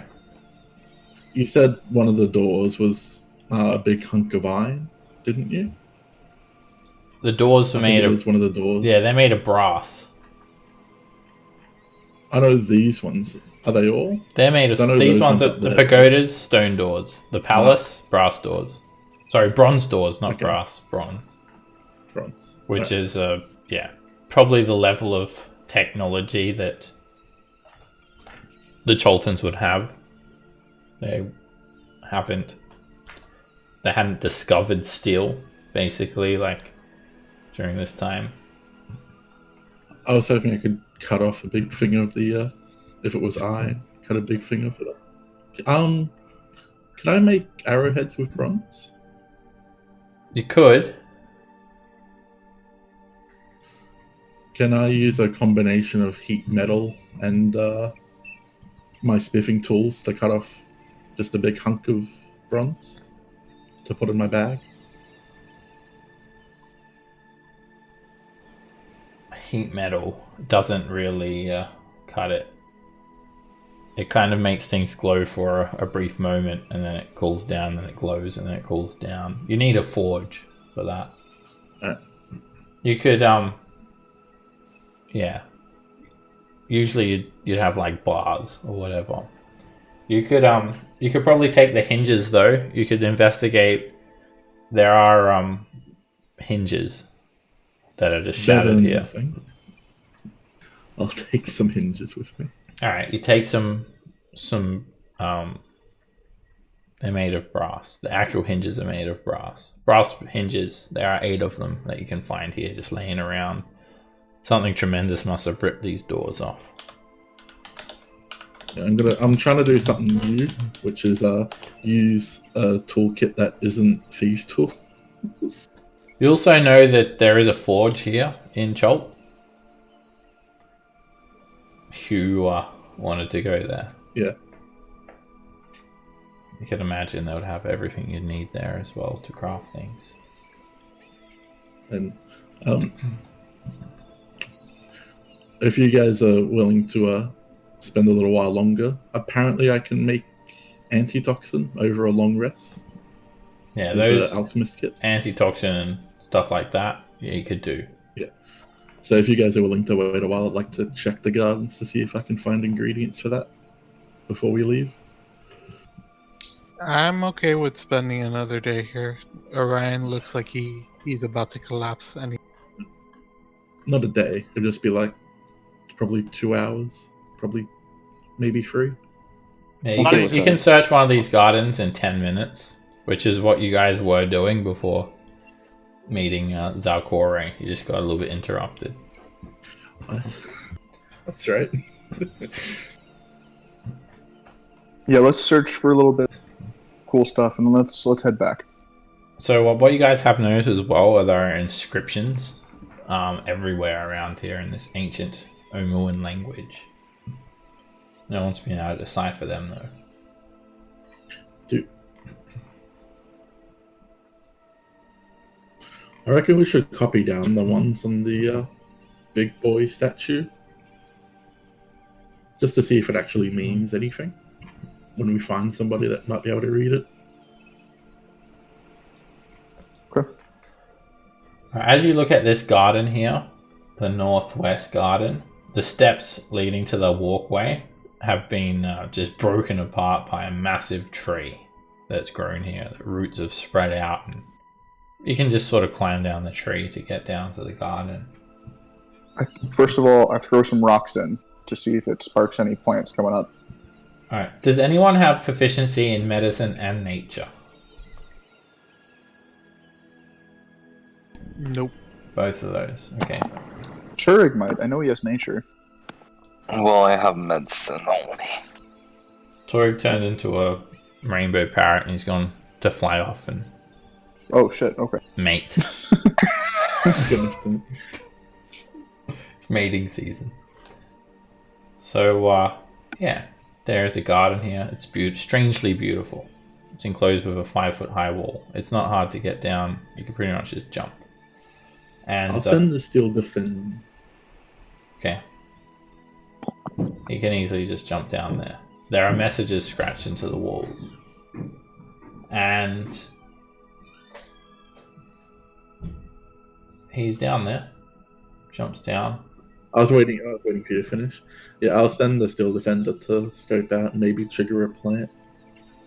Given they're called man traps, might not trigger them, but you know, it's They didn't really seem interested in the steel defender last time you fought them. And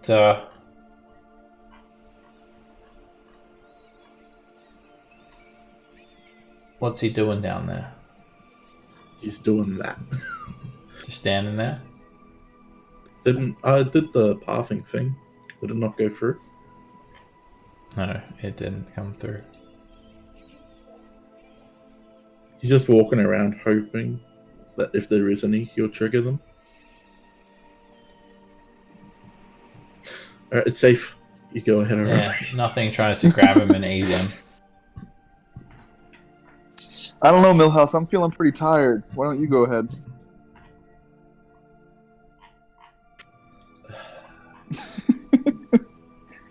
You're not getting any antitoxin.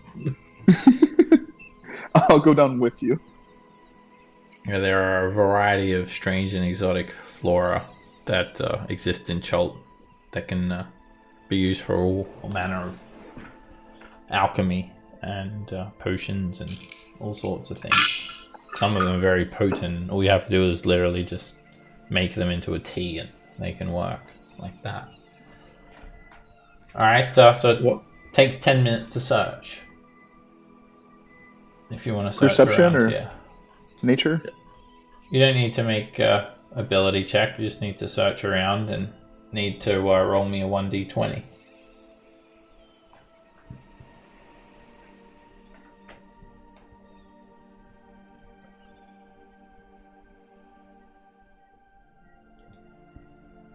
Alright, as you guys search this very, very thick garden, you find some sort of root, Orion. You think it might be used for something. You could make a nature check. It's like, you know, a very brightly colored purple root growing in a small copse. And you're not sure what it is. You think maybe it could be like a healing thing? Maybe. Hey, Millhouse, will this work? Let me have a look. And at Millhouse, you accurately identify it as Ryath root. There's only enough for one dose, but if you ingest it, you gain 2d4 temporary hit points. However, if you eat more than one at a time, it can, like, you can overdose on it. It can be too potent and you can get poisoned.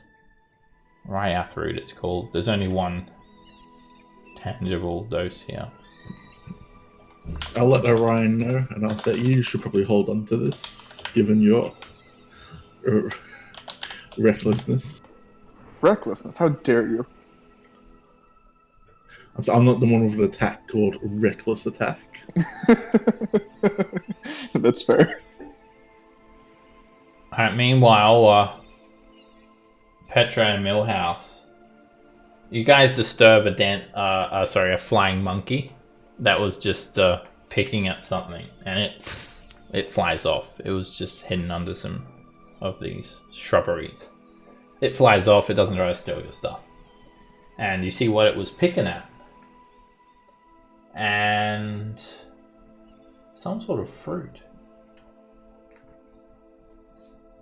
They were throwing it was throwing it around and chewing at it at the same time, like playing with it. And it looks kind of like a monkey's head, you could say. It's like one big fruit here. Ooh. If this is what I think it is. I think I know a buy for this stuff. Well, didn't this guy try to do something with monkey fruit? Or was it monkey fruit, or was... Yeah. Yeah. He said dancing monkey fruit. He was trying to make a dye from it. And it was illegal. Dude. We'll feed it to Turig. Oh, dude, it's going to be great. And you can't be sure. I mean, it was found with a monkey, so you can't be blamed for associating it with monkeys. But you could make another nature check, Millhouse, to see if you can identify this one.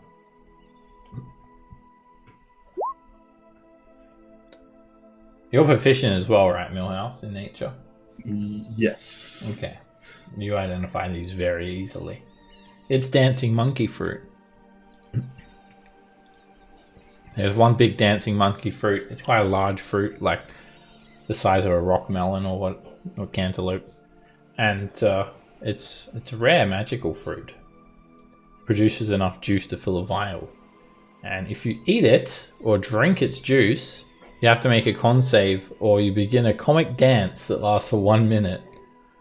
And you have to use all of your movement to dance without leaving your space. And you have disadvantage on attack rolls and dex saves. Other creatures have advantage to attack you. And each time you take damage, you can repeat the saving throw. If not, you just keep doing this comic monkey dance. You're unlucky, Ryan. I found another Healy fruit for you. And I'll hand it over to Orion.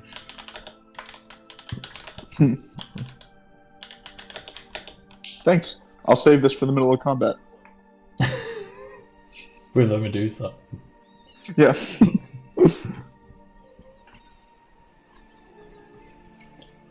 Other than that, you guys haven't really found anything else except for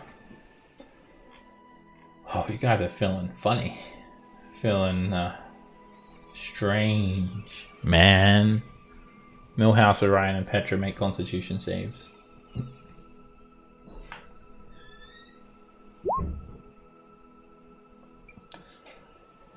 Alright, Millhouse and Petra, you guys don't really notice anything. Orion, you actually start to feel a little bit high.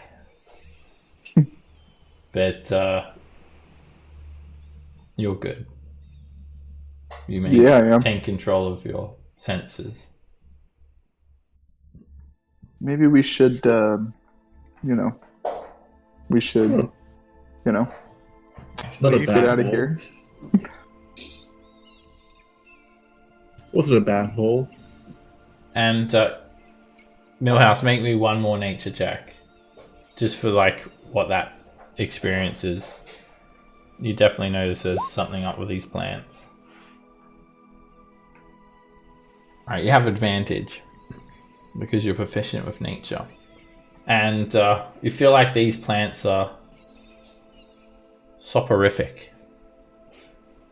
They're hallucinogenic plants. They're like poppies. They're making you high just from being like inhaling their spores. You could start tripping out. And you have a feeling that maybe Zalkore got to some of these a bit, the way she was speaking and muttering to herself, and like she was seeing her dead lover or whatnot. See, here's the problem. I thought she was crazy, like just muttering to herself, but then the person she was talking to showed up and started killing us. Well, yeah. So maybe That's the power of belief. Maybe Orion had some of that too. Maybe it was the poison that you guys ingested. That's funny. Alright, there's more carvings in this garden, this southwest garden. And, do we know what they say yet? Sorry. No one can understand it. Okay. So this area, it actually has like an archway. Like the steps have an archway, and it's a bit flooded down here. The floor is soaked with water. There's more carvings on the walls. There's like a bit of water just seeping out of somewhere. Other than that, yeah, you can spend 10 minutes searching through here, and if you do that, you'll need to make a con save for the hallucinogenics. You not coming this time, buddy? You found something pretty good last time. I did. And you can Do you roll want the... just roll a 1d20 as well if you make the con save.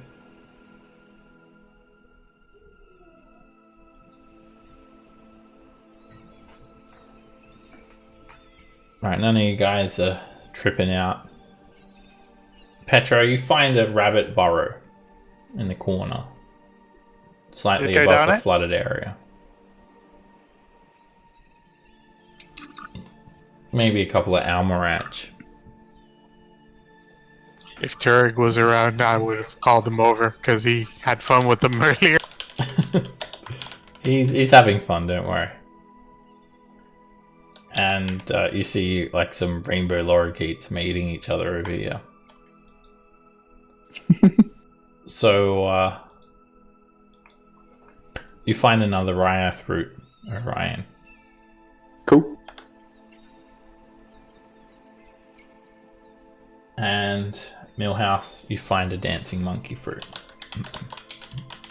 I'll save this one for Turek. He got pretty hurt last battle, so we might need it for the next one. That's true.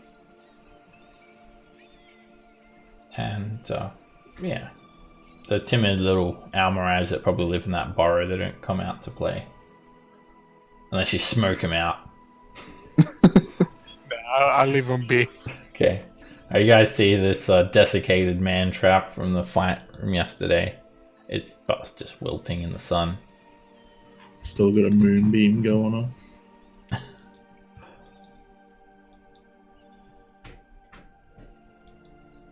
There was actually some steps that look like they connected here to this garden, but they've basically crumbled in. Some of the water seems to be seeping in though. That's how it's flooded.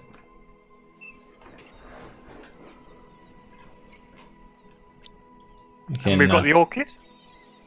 Yeah, we've got the orchid. You can hear the It's just- flowing water. Your canoe's still intact down here as well. And if Bill House gets on top of the Steel Defender, we can get out of here.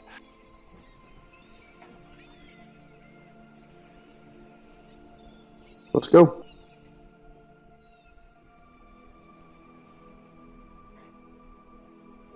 I wonder if that yellow flower regenerated.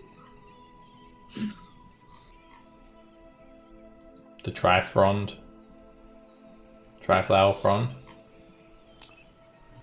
Yeah, that's an issue. Alright, this is a 10-foot drop down, so you need to climb down with caution. It will be an athletics check to climb down. Tell them you easily climb down. Ryan, you easily climb down, just grab onto the edge, lower yourself down, drop the remaining few feet. Make the most graceful fall onto my face you'll ever see. What's Millhouse gonna do? I put Millhouse down. Millhouse gets down, and Talon helps him down. Can I help Petra? Yeah. Ooh. Just me? You got Okay. it, Victor. Petra Okay. steps on your face and then steps down, alright. Oh, rejected. God. That's sad. Victor. Orion's kind of happy because he saw beneath Petra's clothes. Hey, He was watch it. distracted. And Victor, Little. So what am I looking at? you're making an athletics check. You're looking at the floor if you fail with your face. So it's a hole, yeah? It's a 10-foot ledge. This is 20 feet high. This area is 10 feet high. It's basically you're standing on top of a one-story building looking down. You need to climb down. Okay, so if I fell, okay, here we go. If you fell, it's gonna hurt. I'm gonna do this. Oh, you slow fall. You could just jump down. Little did I've got Petra it. know. I've got it my own way. Okay, you will get down very Little- easily. And Little did Petra know, Orion in fact had a foot fetish. Alright, these steps are kind of slippery, so you do need an acrobatics check to get into the canoe. You could easily slip down these slimy steps, and Crocodile just waiting. Is he still there? Yep, he does not move. Alright, can my Jakuli just because he's not gonna get inside the canoe anyways. You So we're gonna have to leave him behind again. Wow.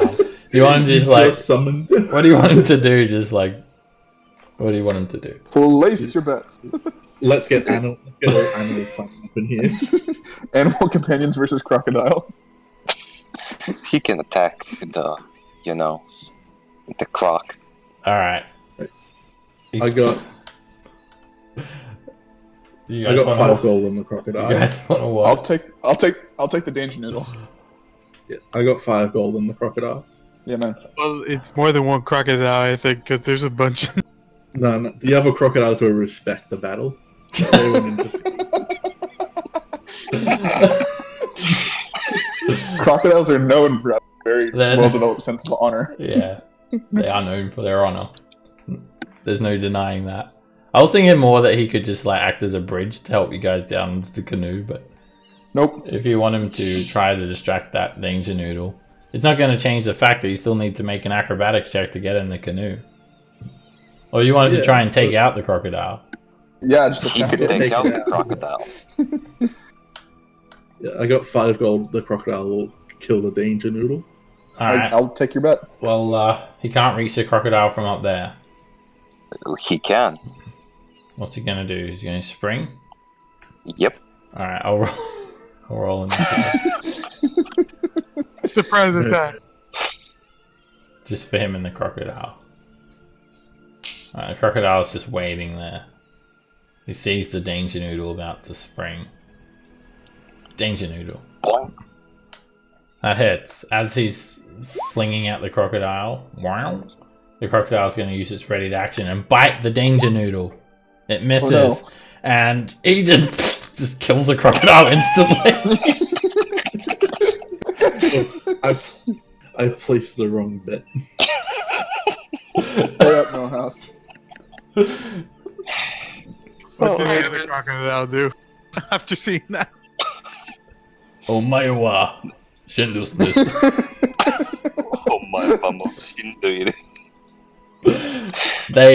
They bow with a sense of heightened honor. But yeah, they don't get involved when they see this crocodile's head explode. They just Danger Noodle earned its place on the boat. Now 4 of you need to. now you'll fight to the death.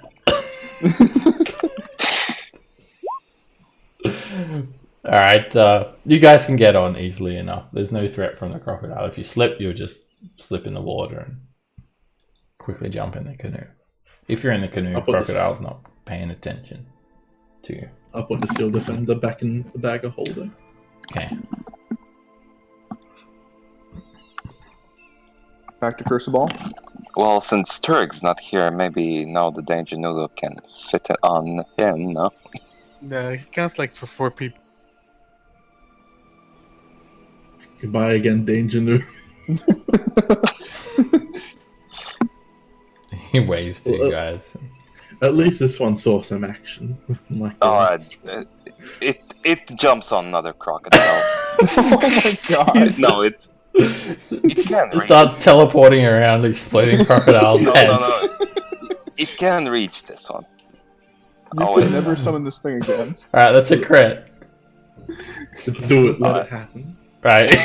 You guys just see a big eruption of crocodile flesh and blood just bouncing up from That's behind the you. worst thing I've ever seen. Your water becomes red. Yeah, this crocodile just sinks like straight down the water. He's out. They nope it out of there. I mean, that's why it's called Danger Noodle. Alright. So, you guys are on the canoe. And just have to get back to Curse of Baal by using the River Oolong. You've got enough water today. You fully hydrate in the morning. You fill your water skins back up with the fresh water in Zalkore's pagoda. So, who wants to navigate the river? I'll give it a try. Okay, let's see how that goes. It's very easy to navigate a river. You don't make a survival check. Oh, sorry. You believe.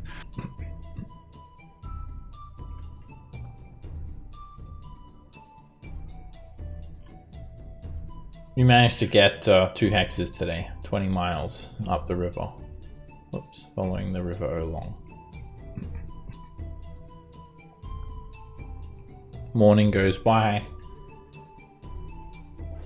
Afternoon passes. And it's close to sunset now. You're looking at probably going for another hour or 2 and then setting up camp.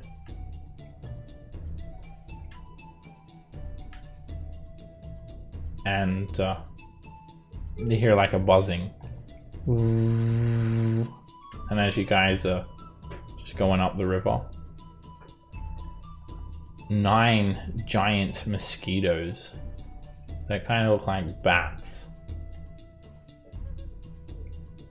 start droning down, hovering above the river, coming at you guys. Sturges, 9 of them. And we'll go over to a map and roll initiative. This happens just on sunset, basically.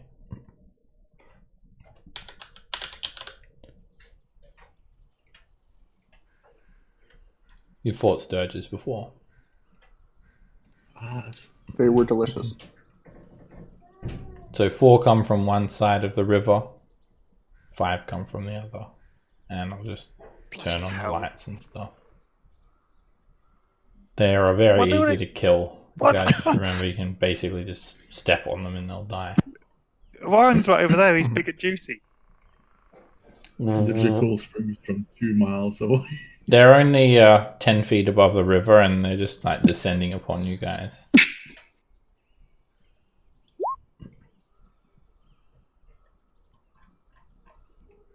Alright, Turek's not with you guys. He's following overhead as a bird. He's turned into a Sturg and is trying to mate with one of them. Awesome. So it's just me and you, alright? He's just going around mating with every wildlife that you see. Turning into them and mating. This is gonna suck. Let me just snap everyone to the grid. Lazy Sturge buzzes down to you, Millhouse. It's large proboscis. And Gets sliced straight off. Splashes into the water. Talon hits it with the halberd. This one comes in at Victor and tries to drain his blood. It attaches into you for 4 damage and you can feel it drinking your blood. Another one comes in at Victor. It tries to bite you and it Not my other nipple. drives its proboscis into you for 5 piercing and it starts to drain your blood.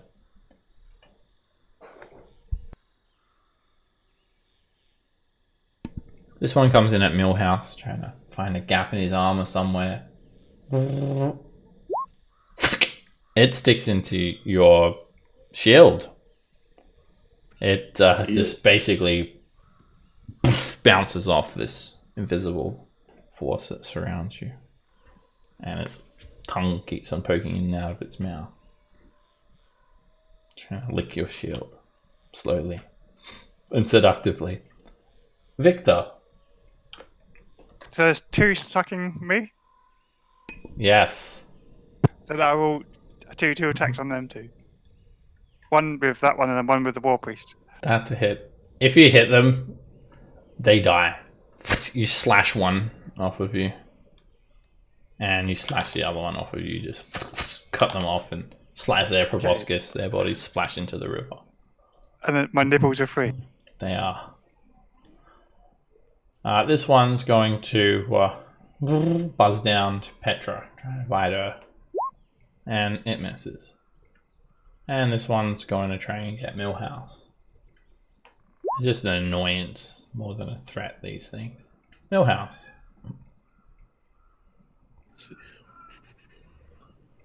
And that is on one of them. And which one?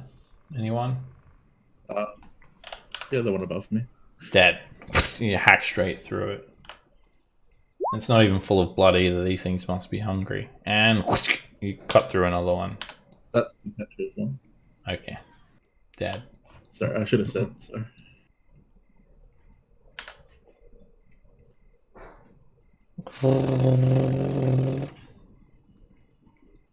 This one finds a nice empty nipple to attach to. Straight on there for 6 piercing damage. Orion, I have to ask you to do something. And another one. Miss. And another one. Miss. And you guys What's the canoe gonna do? thought this was just a canoe, but is it? Yeah, it is. It's a mimic. Petra. Right, so I am blasting at the one on Millhouse with Eldritch Blast. There's nothing left of it. It just evaporates it, even with 2 damage. Okay, and then I will hit the one of the ones that are on Vic. There's only one left. Roll a one. And with your sharpshooter, there's no risk of hitting his nipple, but at the same time, you miss. He swings around to face you. The Sturge gets launched out of the target of the Eldritch Blast. Alright. You got this, right, Victor? Yeah, I got this one. All right. Imagine I'll- going down to half health to mosquitoes. I'll sit back and relax. He needs healing. Give him the dancing monkey fruit. Yeah, eat this, quick. I'll give him the dancing monkey fruit. Quick, eat this. You've given that to me? Yes. I don't know what that is. I think, well, Orion believes it to be a healing thing. Do you know what? Unless- And if you believe it, I think I believe it. I feed you a dancing monkey fruit like I would a healing potion. Okay. So you just shove it in his mouth. None of us know what it is. Alright. He can use his action to feed it to you, and you can make a Wait. constitution save. Wait, are you converting me to your religion here? I have a religion. It's perverts into a monkey fruit. So you're not feeding Are it to these him? I am, yeah. Alright, make a constitution save. Victor. Come on, no matter. Alright, yeah. You taste it, and you're not really getting healed. You start tapping your foot, though. It's like It's a tapping your delayed foot. effect. That's fine because I'm always doing that. He like starts to move a little bit, like he starts grooving for no apparent reason. Maybe it's the sturge attached to his nipple, or maybe it's that the dancing monkey fruit doesn't actually have healing properties. Capoeira is a martial art. He starts doing capoeira on the canoe. All right, tell him. Are these sturges like in heat space or like? No, Well, and then the nipple one needs to be trimmed a little bit. Is that still alive? that is a hit. The nipple sturge is dead. Good. All right. Probably should wear a vest. Yeah. Good luck. Victor. Okay, let's go. I've got 2 attacks. So here we go.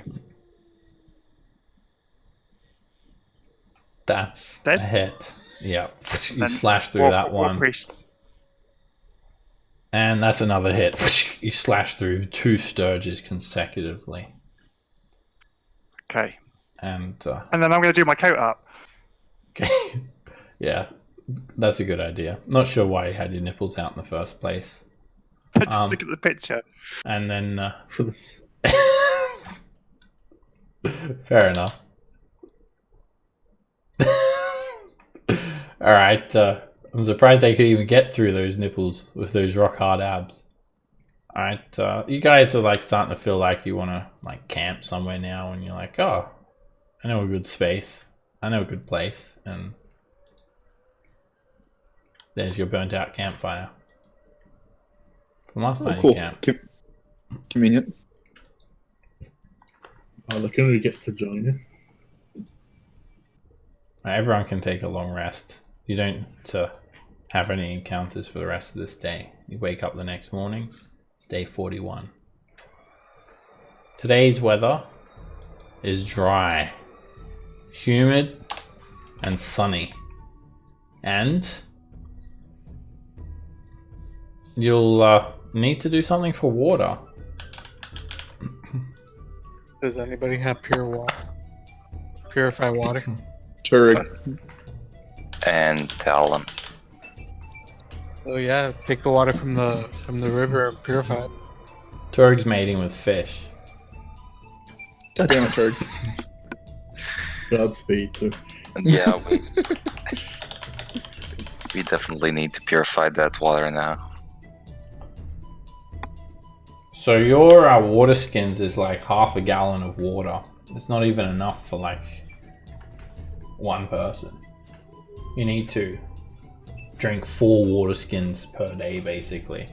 Millhouse, you need to drink 8. That's how much you're drinking. That's why I got the alchemy jug. So you're going to produce some water from the alchemy jug too? Yeah, I thought it was just assumed I was doing that each time. I'm going to hold my hat out. Well, not necessarily. You might want to make mayonnaise one day. I can make beer. Mayonnaise is a food source. Hold up. You could have been making beer this entire time? Yeah, at the risk of dehydrating myself. That is a risk I'm willing to take. I thought you were going to say you could have been making mayonnaise every day. What do I know? It's a food. It's the only food he can make. So you can get 8 gallons. Is it 8 gallons per day? Yes. So you actually need 14 gallons. That's not even enough. What, for me, myself? Well, yeah, for you it's enough. I need 14 gallons. You need 4 per day in your armor. Can you... So it's a ridiculous purify? amount, but that's how much you need to stay hydrated.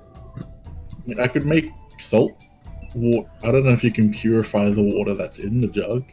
So I can make 12 gallons of salt water. You could purify it to make it drinkable. But would it have to be outside of the jug to make it drinkable? Or... We can pour it in the rain catcher. Yeah, you can Or we set up could the just do that rain with- catcher. We could also do that with just the river water, too.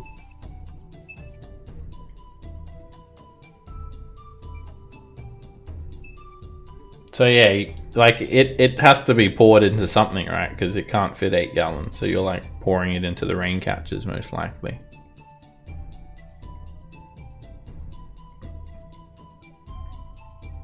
I think reading it, I have to name it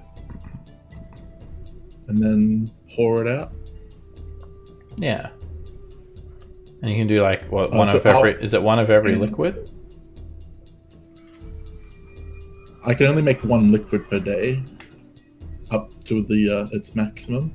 Okay. So you're making water, fresh water, 8 gallons. So you just still need 6 gallons of water. There's 5 water skins today. So you actually need 12 gallons of water at the moment.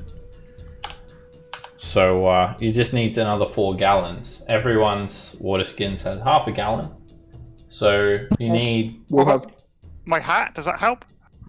I have 2 It's a pretty big hat. Petra has 2 water skins. Yep. Alright, so you've got a gallon. And then everyone else together has 2 gallons. So that's 3. So that's 11 gallons. So you still need another gallon of water or someone's going to be dehydrated. And also Orion, you were pretty damn tired. But whatever effects you had of your forced march have gone away as you've rested tonight. You're feeling fresh again. Awesome. So who has purify water? You'll need to get some from the river. You can boil some though. You can boil some water from the river. Well, I have purify water. Or you can do that. You are a cleric. Yeah, Whatever- we know that. however it The is, whole time. You need to do something to get 1 gallon of water. So let me know what it is before you travel. Okay. You will fill up the rain catcher with river water. Purify it all. You guys are good for water. And it's the wet season still as well. So you guys have been very fortunate to get lots of water so far. You continue your travels today. You will have to travel on foot to Kursabal. You could make it here by the end of the day. You will be traveling through a little bit of thick jungle. There is a possibility for getting lost. You will need to go at a fast pace if you want to get there today. What was the XP for the Sturks? It was 49, actually. It was not too bad. So who wants to I'm try to... surprised. Alright, so who wants to navigate today? I'll try. Okay. What pace do you want to set? Normal it'll be at least 2 days to get to Cursor Ball. Or you could get there today with a fast pace. I'll risk it. Let's try the fast pace. Okay. You're traveling through a bit of the river and then jungles, jungle terrain.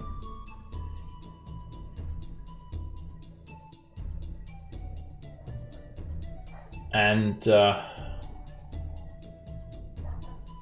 me see something here. Roll me a 1d6, Petra.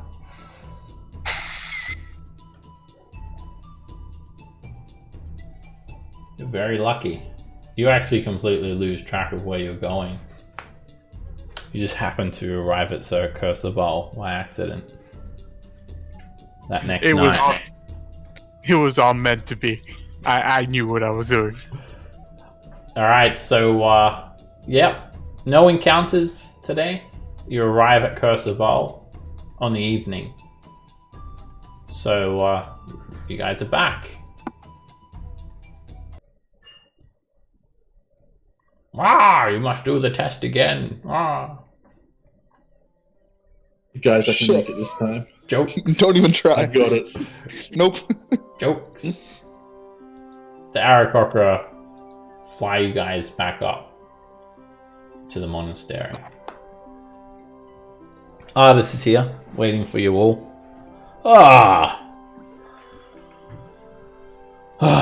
Hey, good to see you. Were you able to find the Ragda and the other lost ones? I did some scouting for them. Yes. Did I find them? No. I did not. I'm afraid. But I did find Undril. Really? In what case? He refused to come with me. He seemed fine. He was injured. He was being looked after by a wild man. He refused to come with me. But Orion was with us the whole time. Unless if it was Ragda. And how did you know he was Undril? You described him to me. I gave him the message. He didn't believe me. He said that I was some sort of spy, a flaming fist or something. He said he wants to see you, tell him. And that's the only way he's going to budge. Besides, his leg was hurt. He was at what looked like a shipwreck. Strangely though, the ship was wrecked far from the ocean. It was inland, several miles. I've got no idea how the ship got there. I believe it may have been an airship.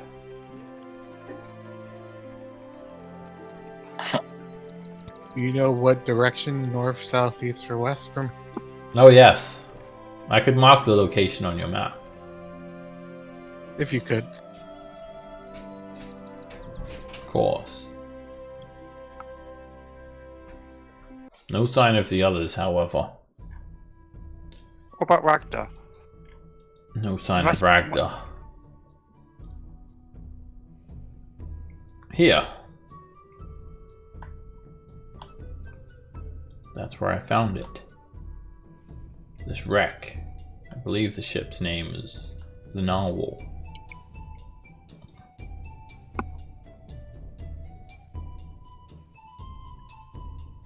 Narwhal. He's quite stubborn, isn't he, your friend, Undril? Well, So what about Ragda? Yeah. Should we help Ragda? Well, we have no idea where he is. This is going to sound heartless, but we don't have the time. After he committed himself to you, after he and you got married, and you're just gonna leave him out there, lost He and was alone. supposed to be your best man. If there's anybody who can take care of himself in Schultz, I'm pretty sure Ragda will be fine. He knew We the said risks coming on the trip. We said that about you. I love the fact that you've got such faith in him, Orion, but he's one man.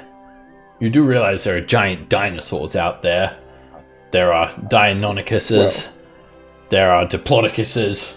There are even T-Rexes. Do you really think he could stand up to a T-Rex? Okay, I feel like you're setting me up for this one. He is a minor deity. I'm sure he's going to be fine. We have to stop a lich. We don't have the time to allow more people to die to chase after a few people. But we almost died just then. Without Ragda, I don't think we can complete this quest. We're not the main party. Without the main man. How are we meant to complete this quest without the main character here? Exactly. Hey! I can make 3 attacks. That's pretty good. You 3 got attacks is dagger. cool. I can also make 3 attacks. Yeah, me I too. just suck. You know, Ragda. You didn't used to be able to do 3 attacks when I first met you. You've gone quicker. It's called leveling up. But I don't know where I got this information from. Strange. I thought I would be able to do 4 attacks, but I don't seem to be getting more powerful every day, like you do. Can I grab Spiral? Is Spiral still alive? Yes, apparently. Carl died. Yeah, he's died. He You died can make from another one. herpes. Can I? Okay, I'm gonna make another one. Alright, it's 25 gold pieces worth of those incense. Okay, so what's in the bag of holding? Not incense. So I've got insect repellent. Yeah, we said that works. Yeah. Yeah, that's all you need. So how much? 25 GP worth of it. Yeah, 25 GP worth. And let's take a look at the insect. So there goes like all that insect repellent if you do this. What? Yeah, you need like a block is 1 silver, so you need like 250. You need like 250 blocks of it. Yes. Okay, I need a bowl. Right. Let's go get Wait, the is bowl. it 25 GP or 10? For 5 million? Jesus.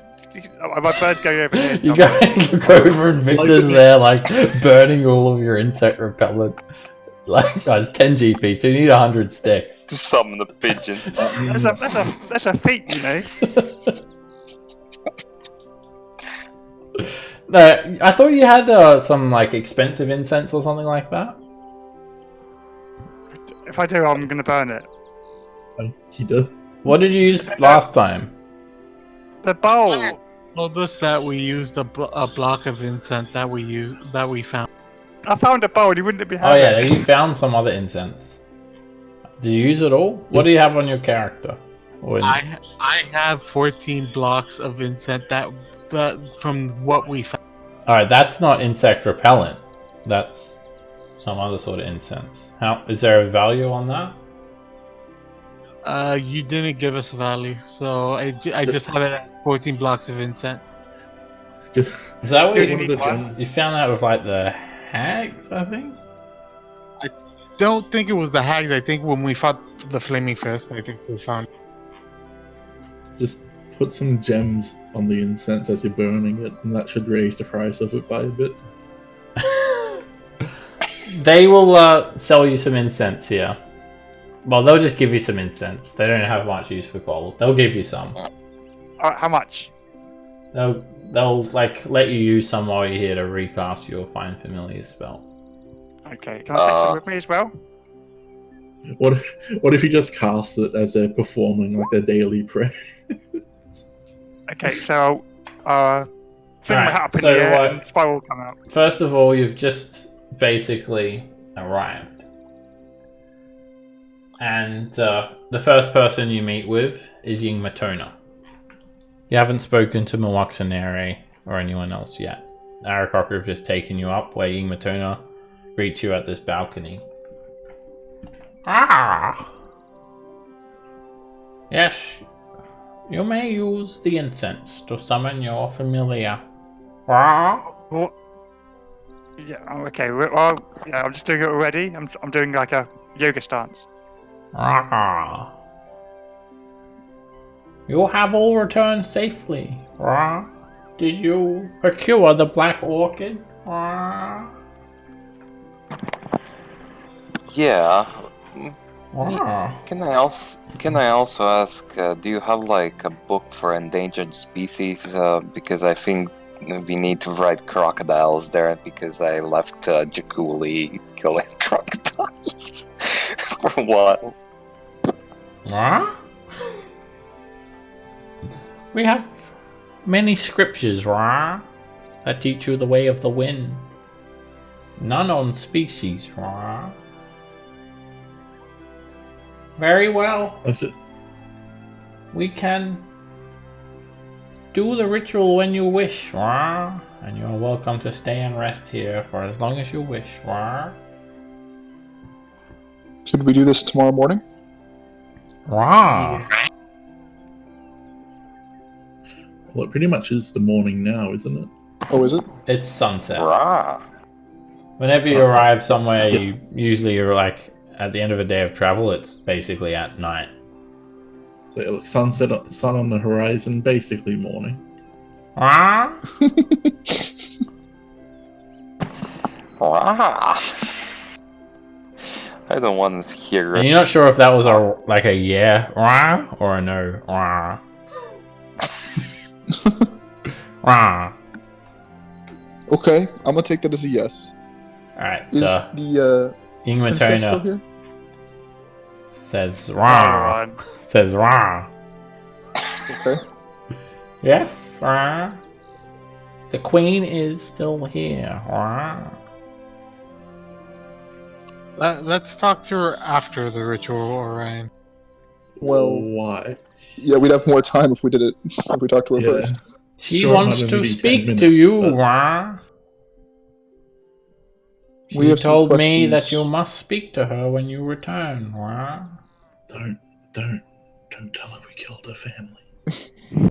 Rah? Can I ask you some questions about her? Rah. Of course.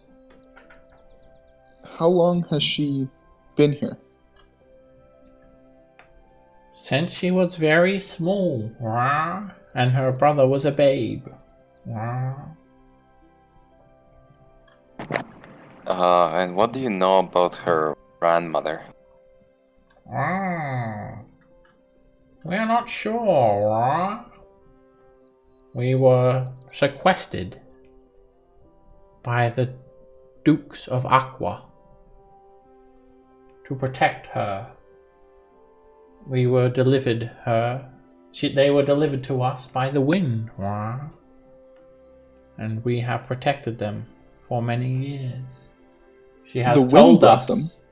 that she is the descendant of the royal families of Omu, and her brother is the next oldest living descendant, and they are heir to the fallen kingdom. Rah. Their parents are dead. Rah. They know nothing of the outside world. They have lived all their lives within the walls of this monastery. Rah. Because, well, I think we found her grandmother, but she was a Medusa and attacked us, and, well, Oh no, Rah. Her grandmother, Yeah. Rah, has been dead for many years, and her great-grandmother before that was the last ruling queen of Anmu. Her name was Napaka. Do you know the name of Mwaxanare's parents? Ra. She did not know her mother, Ra, and her father, Olmec, died in the fall. And what about the name Zalkore? Does that ring any bells? Ah, Ying Matona shakes his head. I do not know of their lineage, Ra. You're best to ask her. But her mother, Razan, she was killed by terrafolk, Ra. But we have always told her that she died in the fall defending her city. Ra. Why? Why did you tell her that? Protect her for the good of Cholt. For she is young and foolish. We must wait. She will learn the truth when she comes of age, and when she becomes the true queen of Cholt. Once Amu is restored.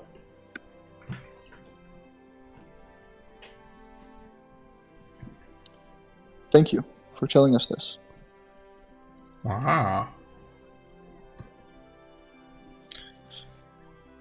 We should go talk to her, try to get some answers, and then we can meet you here tomorrow morning. Great.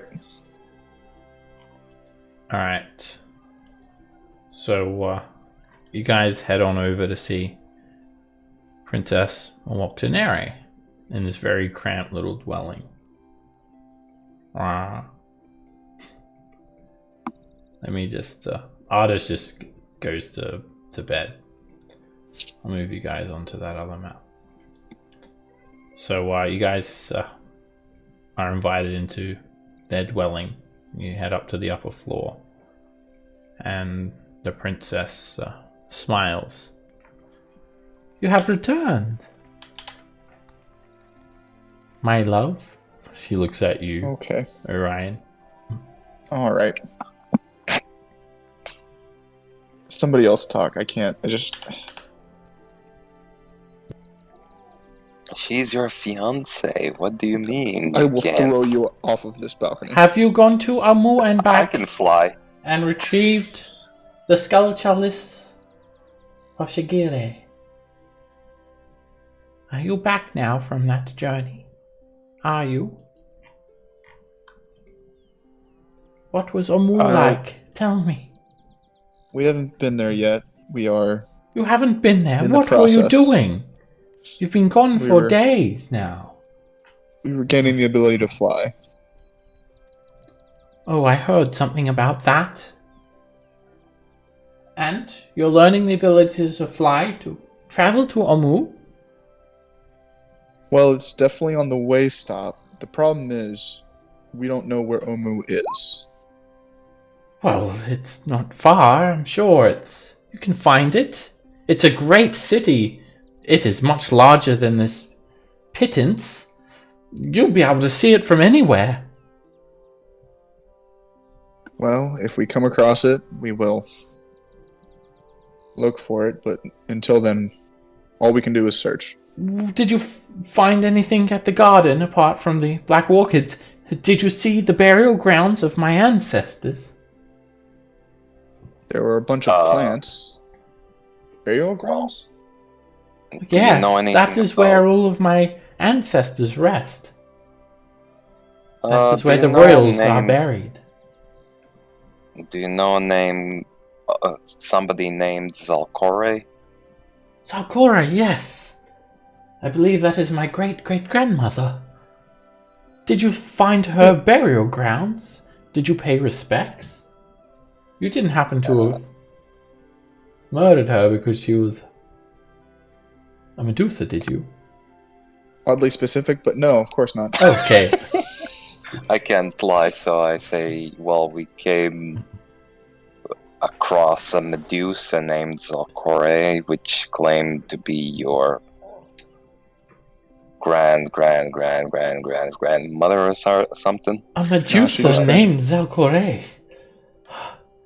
And did you slay the beast for its lies? Yes. Yes. Pretending to be Of royal lineage? Good. And so you should have. I've heard they have snake for hair. Pfft. What sort of monster would claim to be royal? Well, Falsely. we still have the head.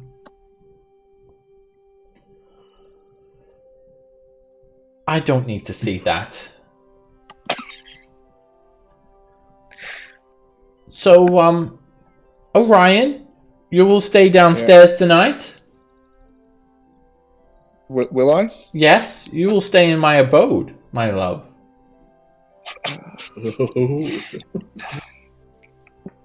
And you may take with you one servant for the night to help you with remedial duties.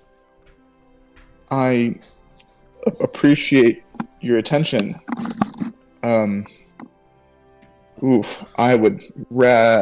need to prepare for the journey tomorrow morning. And you can do so downstairs. Oof. Of course. If you refuse this, I could have you thrown off the edge for insubordination. Well, I would not want that to happen, so I guess Then I'm great. sleeping downstairs. Alright, you lovebirds, don't fight. You Are will we near a window? play with my Don't little chase- brother as well. He is lonely. He needs other human contact. These bird folk, they do not relate with us on the same level. You will tutor him. Okay. Teach him everything you know about the outer lands. But only civilized things, please. Absolutely. Orion. Yay! He jumps up and down I his don't- bed, flapping his wings. He has wings? He has a feathered cowl that has wings. It's not his. He doesn't actually have wings, but he's dressed like an Aarakocra. It's a costume. Okay. Are we all in the room with them? Or Yeah. are we like shouting up to the window? Yeah, you're all in here, in the top floor in this cramped little dwelling. I was still in the temple. Yeah, me too. It's alright. It doesn't matter. Like, really, you can use theater of the mind. But yeah, she seems to feel like maybe she owns you or something, Ryan. Or Yeah. I do not like this at all. and yeah, you can tell she's got this strangely like abstract version of the world. Like, there's no way that you could just clearly see Omu from, like, you know, anywhere. She keeps on Sorry. referring to large cities like as holdings or principalities, and rather than cities. Like, Omu's the only city in the world, sort of thing. I'll put my personality trait in the chat.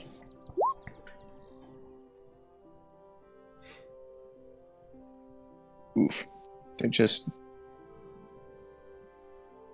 I Yeah, hate okay, this so much. I get that, but like this is love here. This isn't about money. It's very one-sided. Sometimes you've just got to bite your tongue, grit your teeth, and not get thrown Alright. off a 500-foot plateau. Sure. Alright, I You're don't you're not Ragnar. You can't survive it. look. Alright, I don't want to put you on the spot here, but are you gay? So, like, you got this princess throwing herself at you, and you're Would it just, matter if I was? well, yeah. Just tell her you're gay, and she'll leave you alone. I doubt it. You will not be gay. Okay. See? Great. Okay, I will problem not- solved. You're not gay anymore. Hey, that solves everything. I would love to tonight, if and when she's not looking, give the prince a pep talk. I want to teach him how to use a dagger, and I want to tell him how the works. Okay. Are you gonna tell them about the birds and the bees? Not that how that works. Alright, you secretly teach him how to be a barbarian. Yes. Okay. Comes back as a level 1 banner. I would love that. He says, he keeps on saying he wants you to teach him how to become an Aarakocra. Can you teach me how to be an Aarakocra? I want to fly like a bird. And most they have a cock. Just think happy thoughts and jump off this ledge.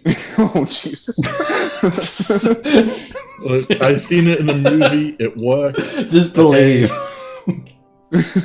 Alright, he's like 6 years old, so... Yeah, so his belief should be strong. Remember, when he does it, you have to scream out, "You can fly, you can fly, you can fly." So, yeah, he dresses like an Aarakocra, and a lot of the time you just cannot understand what he's saying. He's speaking like in this primordial language that Aarakocra speak. He knows common though. He likes to speak Auran. And yeah, he says that he loves his sister and he loves the Aarakocra and they mean everything to him.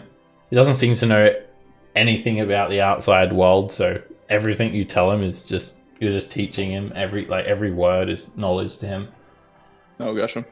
And yeah, other than that, you secretly teach him how to be a barbarian. Yes, I want to teach him how to rage. Absolutely. Okay.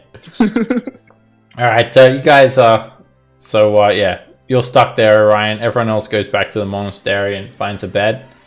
And then Princess Moaxanere sees you in the morning, Orion, and nothing's changed. She still wants you to go to Omu. She wants you to try to find this sacred artifact, the skull chalice of Shigere, and return that. And she's offering you a handsome 250 gold piece reward for this truly ancient artifact. Incredible. And then that reward is split 6 ways. So it's giving you 70 gold pieces for an ancient artifact. Anyway, she allows you to leave, and you guys are probably keen to get this ritual done. So you're back at the monastery, and Ying Matona is here, and just has like a mortar and pestle, and is just sitting cross-legged on this symbol of Ubteo in this wooden monastery, and grinds this black orchid into a powder, and puts lines for everyone to have. You must inhale it and dance in circles. And then 7 other Aarakocra surround you guys, and they say prayers while you do this ritual. You have to inhale. What's that? Does he pull out $100 bill to roll up? He pulls out a 100 GP note. So yeah, no, you actually have to inhale it though. So he just hands you a small handful of this black orchid powder, and you guys inhale it while these 7 other beneficiaries chant prayers to the Wind Dukes of Aqua. And as you guys do this ritual, you see all of the Aarakocra lose their wings one by one, and you guys sprout feathered wings. Doesn't hurt. They're like magical, and that gives everyone a flying speed of 30 feet, and that will last for 3 days. Wah! Make sure you're not flying. Wah! After 3 days. Wah! They might just suddenly vanish. Wah! So you guys do this ritual, and everyone has a flying speed now. You sleep the night, and I do believe you guys are planning to head out the next morning. Yep. Day 42. Oh, wait, I thought we were doing the ritual, then immediately leaving. That was the... Right? Oh yeah, that's what I meant. Like, it's the next morning, and now you guys have done the ritual, and you're planning to leave. And just book it. Yeah, well, we'll wrap it up here for tonight, and then next session, you guys have the wings finally, and you can